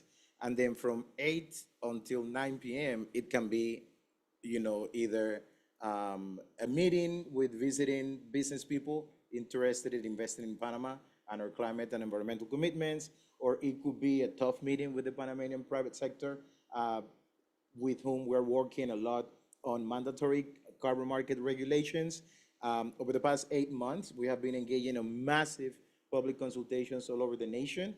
We're crazy, so we decided to throw a framework climate law, an adaptation executive decree, a markets decree, and design our environmental commitments, all of that at once. So over the past 8 months, I've been going to a lot of consultations, not only in the city, but also in the rural areas where we're showing up. My priority is twofold: to show up and work and consult and work hand in hand with those people that never have access to government. So I have a lot of complaints from people in the cities that say that Juan is either abroad or like in the middle of nowhere. But what I believe is, urban people have had a lot of access to government. Not enough, but they have had. Rural people that are so far away from the centers of, administrative power, some of them have never seen a government representative of my level to show up to that community. And those are the people that we need to actually restore the land that we're including in our climate page. Those are the people that we need to continue protecting the last pieces of, amazing nature that we have back in Panama. It's horrible, but most times I don't have lunch. So I'm just like snacking. Today I had my first real meal since Saturday because everything moves so fast. I'm also a bit crazy, so not all envoys are like that. And then the night might end with a reception or like a meeting or a work meeting. Then I get home around between 7 to 9 and to bed at 10 and all over again. I wonder if you're... I had some whack. It's really good. You had some guac? Yeah. You can't even write a job description for that. Not even AI could write an accurate description based on what you were saying. You're working on some really interesting and groundbreaking work. the nature pledge is something that has been really important to you. Can you tell us what it is and why it's important? Yes, if we look at the landscape of international conventions, there are 17 international environmental and health conventions that we belong to and most countries belong to. For each one of these conventions, you need to design a report on commitments or target. You also need to design a report to follow and keep track of the targets that you reported, and you also need to create a long-term strategy. Let's say there are 15. Within 5 years, me as an envoy or a government need to produce 45 stupid reports that we saw already in the news that nobody reads. So when we started our administration, we tried to devise a way, to game the system, because ultimately we are becoming publishing houses and we're never showing up to the communities where we actually have to do the work. So instead of submitting 3 separate documents to communicate our climate or biodiversity or the certification commitments to each one of these conventions, we decided to create what we call the Nature Pledge. So instead of having 5 documents with 200 pages each, we're going to have 1 document with 40 pages that addresses everything that we're doing across these 3 conventions, but also adding ocean conservation. And we're happy because the High Seas Treaty just got ratified. So before that COP starts and they tell us to do more reports, we're going to present a report and saying, check it here, we're not going to do anything else. And even though we don't have a treaty on plastics, we're already putting our global plastic commitments so that by the time the treaty comes and they try to decide something new, we're going to say we already have a method to communicate it. So the Nature Pledge, turns out, is the most innovative thing the UN has ever heard of. They have never heard about summarizing and compiling, apparently. We're launching on Thursday with a room packed of, investors, actors, and stakeholders, not only from Panama, but from all over the world, that we believe we can work with to get to the Nature Pledge. Ultimately, the goal is to restore 100,000 hectares by 2035. Today, Panama is carbon negative. That means that we absorb more carbon than what we release as an economy. And we have been carbon negative our entire life. The goal is to be carbon neutral by 2035. And in order to do that, we need to reduce 11% of all sectoral emissions, and we need to restore 100,000 hectares. Our electricity matrix is also quite clean. On any given day, 70 to 90% of our electricity comes from renewable. So I can speak like this because we're doing the freaking job. We have the moral high ground. We have the communities that are being impacted, and we need more people to do this and stop the bullshit and the blah, blah, blah.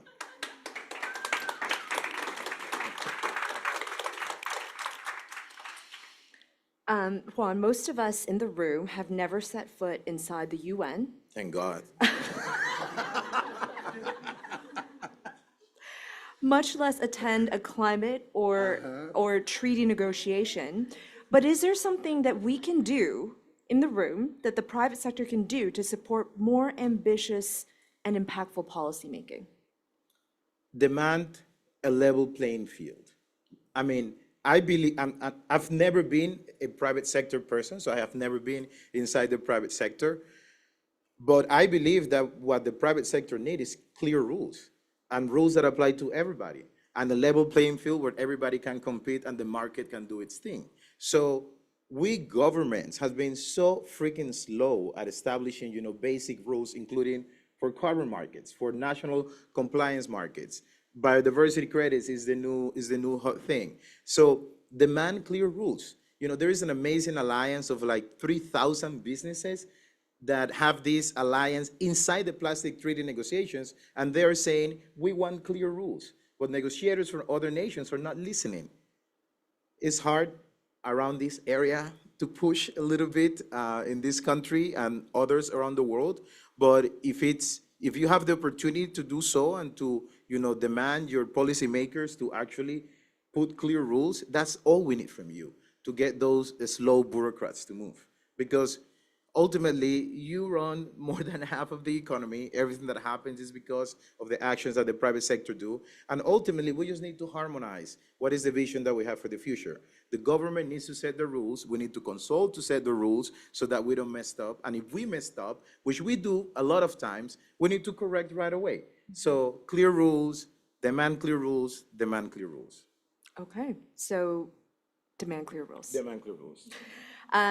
So if you want to follow Juan's work like I do on Instagram, what's your handle? How can people find you? Oh, it's the longest handle on Instagram. Juan Carlos Monterrey Gomez, the whole thing. Okay. Maybe we'll add it to the follow-up email to the participants because They might need it. they might need it. And then on a bad day, I'll like literally pull up your video of that video and I'll be like, yeah, there's hope.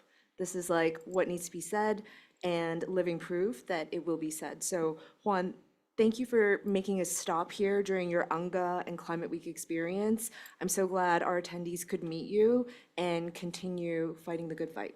So I have a newsflash. Tomorrow, Panama is honoring Michelle as one of the SDG leaders pushing, the SDGs all over the world. She's going to be one of the 80 leaders from all over the world that we're bringing to the launch of, Thursday, sorry, for the launch of our Nature Pledge. So congratulations, Michelle. It is an honor. It is an honor. Thank you, Michelle. All right. Juan, I just want to say that your energy and just your ambition in and of itself is infectious. And I think everybody here in the room just felt that. So very powerful stuff. So I am temporarily going to hand over my MC hat to our friend, Emily McClone. If you'd like to come up here, she is going to lead us through the section that is the Blue Economy Showcase. All right, if you would like this, and let's get you minutes.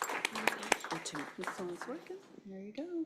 Thank you so much. Well, it's an honor as well to follow someone who I really admire, Juan Carlos. We've been collaborating. I was at the Nature Summit in Panama earlier this year, and it was really an incredible experience bringing together so many investors and partners. So thank you very much again for all your work that you do. My name is Emily McClone, and I work as a director of Peaceboat US. We're an international organization traveling the world to promote the United Nations Sustainable Development Goals, and we are also working to promote also a sustainable and inclusive blue economy. So I'm going to be talking just a little bit about that in 2 minutes, about the blue economy. So we all heard just already a few of our speakers mentioning more about what the blue economy is, but just to give a couple facts and figures. We all know that the ocean provides a critical ecosystem for our planet. And we are really seeing the ocean contribute in 4 major categories here. So economic contribution of the ocean, more than 2.5 trillion direct contribution to the global economy. We think about the material contribution, which we heard earlier, how food is such an important part as well. 3.2 billion people rely on the food from the sea. Regulating the environment, absorbing heat, health and well-being.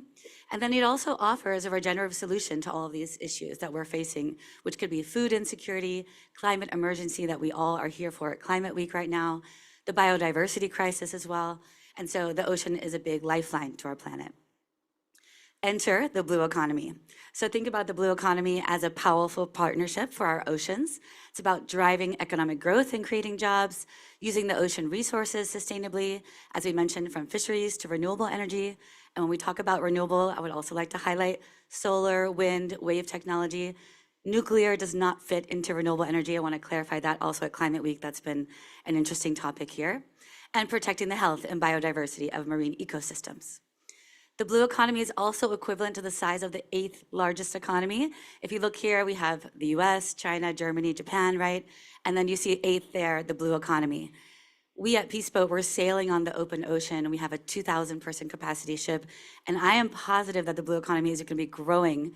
It says here as well, the global ocean is producing 50% of the Earth's available oxygen, and providing already 3.2 billion people globally with economic opportunities. That is going to grow in the marine sector. And then think about the true value of sustainable ocean economy. It's like an iceberg you can see here in the photo, right? We're just seeing the tip right now. This is going to double or triple in the next few years, reaching more than 31 million jobs that we have now in the ocean economy might be 60 or 70 million jobs. So the tech industries, there's so many amazing tech partners here today. It's going to be growing as well, creating more than 12 million new jobs in the ocean industry. So the blue economy is growing so fast, and we're just so grateful to be a big part of that. And I think that everyone that's here today is also growing and learning together as a community. And I hope that we can also increase this effort as we work together for maritime and for all of the sustainability and the practices that you all include. So Blue Economy, I'm really excited. We have this Blue Economy showcase happening here today. Thank you to Michelle and all of the team for including us. And yeah, I would love to then, pass it over to our partners. We're gonna be introducing the Blue Startups. So excited to hear what everybody has to share. That's a short 2-minute Blue Economy showcase. So thank you so much.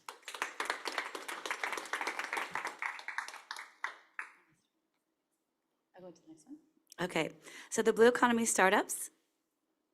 We're going into here. Okay, do you want me to introduce Tom Tex as well? Okay, great. So bringing up the Blue Economy Showcase. Should we go ahead and bring up the partners? All right, we got Ross McBee.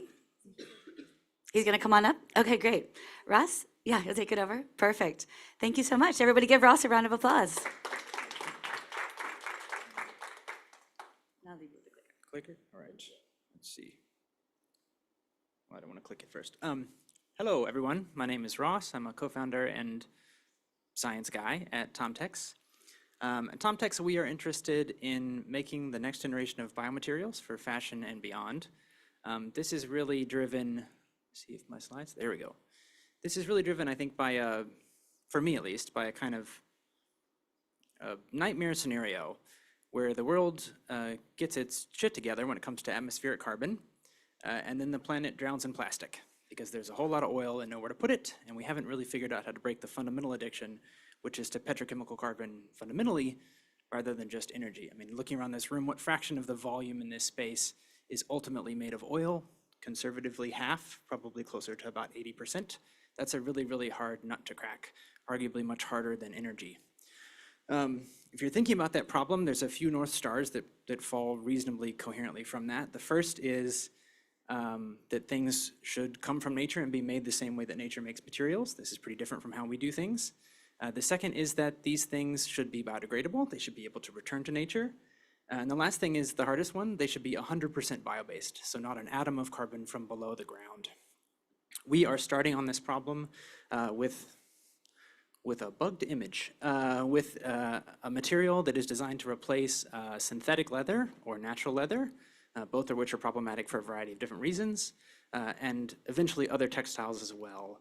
We do this using a variety of different naturally occurring polymers, so materials that already exist in nature, and we bring these together with existing at-scale manufacturing processes, actually the same machines that are used to make synthetic leather, to make a fully bio-based and biodegradable performant material that is at cost, or in some cases actually cheaper than natural leathers, for basically anywhere you would use a leather, so fashion, interiors, automotive, things like that. And I'll leave maybe with kind of a note about where we hope this goes. We see leather as a starting point, not a finishing line. One of the things we've done is we've made things like that lizard bag in the center there that obviously looks nothing like leather, because we really think it's important to provide a vision of the material future, of material reality that is about something more than alternatives to what people sort of actually like, which is often the way sustainable materials are framed now. What that looks like in practice is something like this. Balsa wood has probably twice the specific strength of aircraft-grade aluminum, and it's made of sugar and light. So clearly nature has figured out how to do something we can't really do yet. How do we solve that problem? How do we crack that nut? And how do we bring that to a public that I think is really hungry for something that they can actually believe in and touch and feel? And that's probably it. Thank you so much. Thank you. Do you want to grab the mic? Next, we have Konstantin Marikov with Cademis, and their work centers on aquaculture, which Romain also talked about in his talk. Which one is this one? Yeah. So, hello everybody, my name is Konstantin. I'm CEO and co-founder of Cademis. It's a Swiss company which is focusing on sustainable aquaculture. And let's speak about fish. And actually, I would like to continue the story which Roman Ciarlet presented to you, basically growing fish in the farms. But let's first look at the big problem. So what happens now with the ocean because of global warming and climate change? Fish is actually growing smaller and longer. And if you add on top of this overfishing, it actually means that probably in several years we'll be run out of wild fish or wild catch fish. And the logical solution out of this is developing farmed fish, aquaculture, but then we have a catch, because fish in the farms actually eats another fish. The numbers are to grow one fish in the farm, you probably destroy 2 or 3 fishes in the ocean. And until this is resolved, it's very difficult to make fish sustainable. And this is what we actually do. We produce a product which is called composite mycelium, which is basically fungi-based, and which is able to replace this fish meal in a very natural way. Of course, there are other alternatives like insects, seaweed, microalgae, but so far mycelium looks like the most scalable and the most economically viable ingredient. And in addition to being a very nutritive source, it also has health benefits for fish. We have a lot of in vivo testing with our products, and we really see increase in fish immune system, health, and also growth rate. We have a lot of validation. We have secured pretty good industrial partners like Cargill, Mars, Biomar, and others. So if you would like to know more, you could look at our website, or you could drop me an email at mc@cademis.com. Thank you so much. Thank you. Okay, let me just give this a quick refresh here. And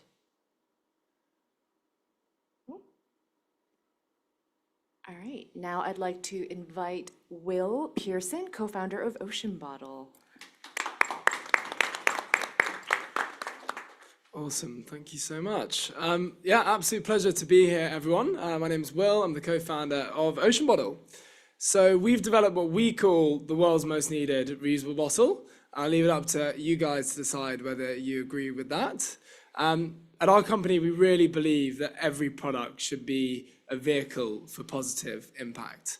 And so that's why we decided to design the Ocean Bottle to do much more than just hold water. For every single bottle that we sell, we fund a collection of 25 pounds of plastic, which is equivalent to 1,000 plastic bottles in weight. We do that by investing in plastic collection projects in coastal communities all around the world, setting up collection points, investing in much needed waste management infrastructure, and also providing access to social impact programs from healthcare, financial literacy to education. To date, we've funded a collection of almost 50 million pounds of plastic, which is equivalent to 2 billion plastic bottles in weight. It's a decent chunk as a startup. The reality is this really is a drop in the ocean in terms of the scale of the challenge that we're facing, and really the onslaught of plastic pollution. So our hope is to really scale this up over the years ahead, as we also hope for much tighter regulation around plastic production, and hopefully people like Juan can come through and solve that all for us. I think I could generally say Juan for president of the world. I'd probably quite like to see that. Woo! And yeah, so we're kind of busy scaling that up. We knew though that when we started, it wouldn't be enough to just have a product that led with sustainability alone. For us as a consumer-facing impact brand, we knew that we had to have a product that looked great, but also was great. So I spent 1.5 years designing the original Ocean Bottle. I think we've got some later here for the raffle in Oslo, Norway. And I'm pleased to say people from all over the world really love them and use them every single day. We've also fitted every single Ocean Bottle since the beginning with an NFC chip, which actually allows you to tap the bottle with your device, register it, track your refills, and fund more plastic collection for free with every single refill. We're really excited to build this out, more features, and really sort of build out this community platform. That's all from me. I think the marketing team might have put this slide together. It's quite bullish, which is appropriate that we're in Manhattan. But yeah, our dream really is to build the Patagonia for the ocean, and we invite all of you to follow us, share our mission. We're just getting started on that journey, and we hope to drive millions in funding for the ocean and connect millions of people to the ocean as well. Thank you. Thank you. And for those who are here, we have a couple of Ocean Bottles for the raffle, so stick around for that. Thank you so much, Will. Last but not least, in the Blue Economy Showcase, I'm excited to invite to the stage Benjamin Sorkin, who is CEO of Flux Marine.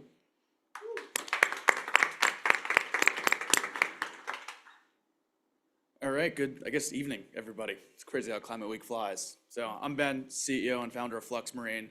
We build electric outboard motors and propulsion technology for boats. A lot of talk goes on about shipping and emissions there, and obviously that's a huge issue. But people often overlook small and medium craft, both recreational and commercial. And just looking at these craft, they release 15 times the amount of oil that the Exxon Valdez did. The annual CO2 equivalent emissions are a third of a gigaton, and boats still don't have catalytic converters. So when you think about the NOx, the SOx, the PM 2.5, the 10 million boats in the US are worse than the 286 million passenger cars on American roads. Terrifying statistic. So how do we fix this? How do we approach this? That's why Flux Marine, our focus has been to develop propulsion systems. The marine industry is different than automotive in that there are thousands of companies that build boats, but only a handful that do propulsion systems. So we developed one product, an outboard propulsion unit and battery pack that can be fitted with thousands of different types of boats and enable massive electrification. How we do it? We enable boat builders to go electric. We partner with them. We have a ground-up technology built outboard that eliminates all the common maintenance and pain points.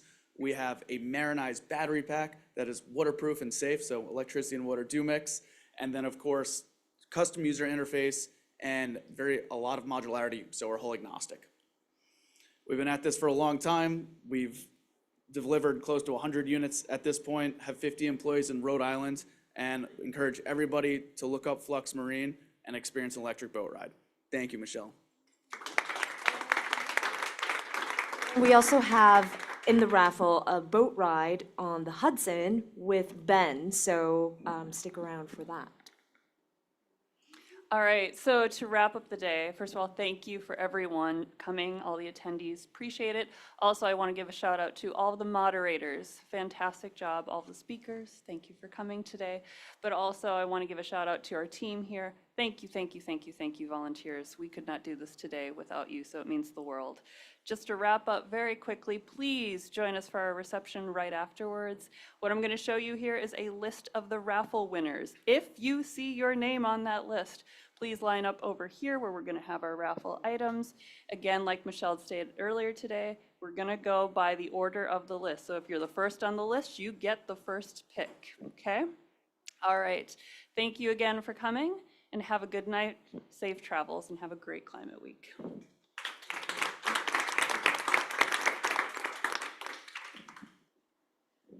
I'm wondering if we can move the raffle outside because the reception is over there. So for the raffle winners, head on outside. We have a table out there with all the gifts, and I look forward to seeing you all outside and having a quick chat with you. Thank you. Okay. There you are, door 13. Oh.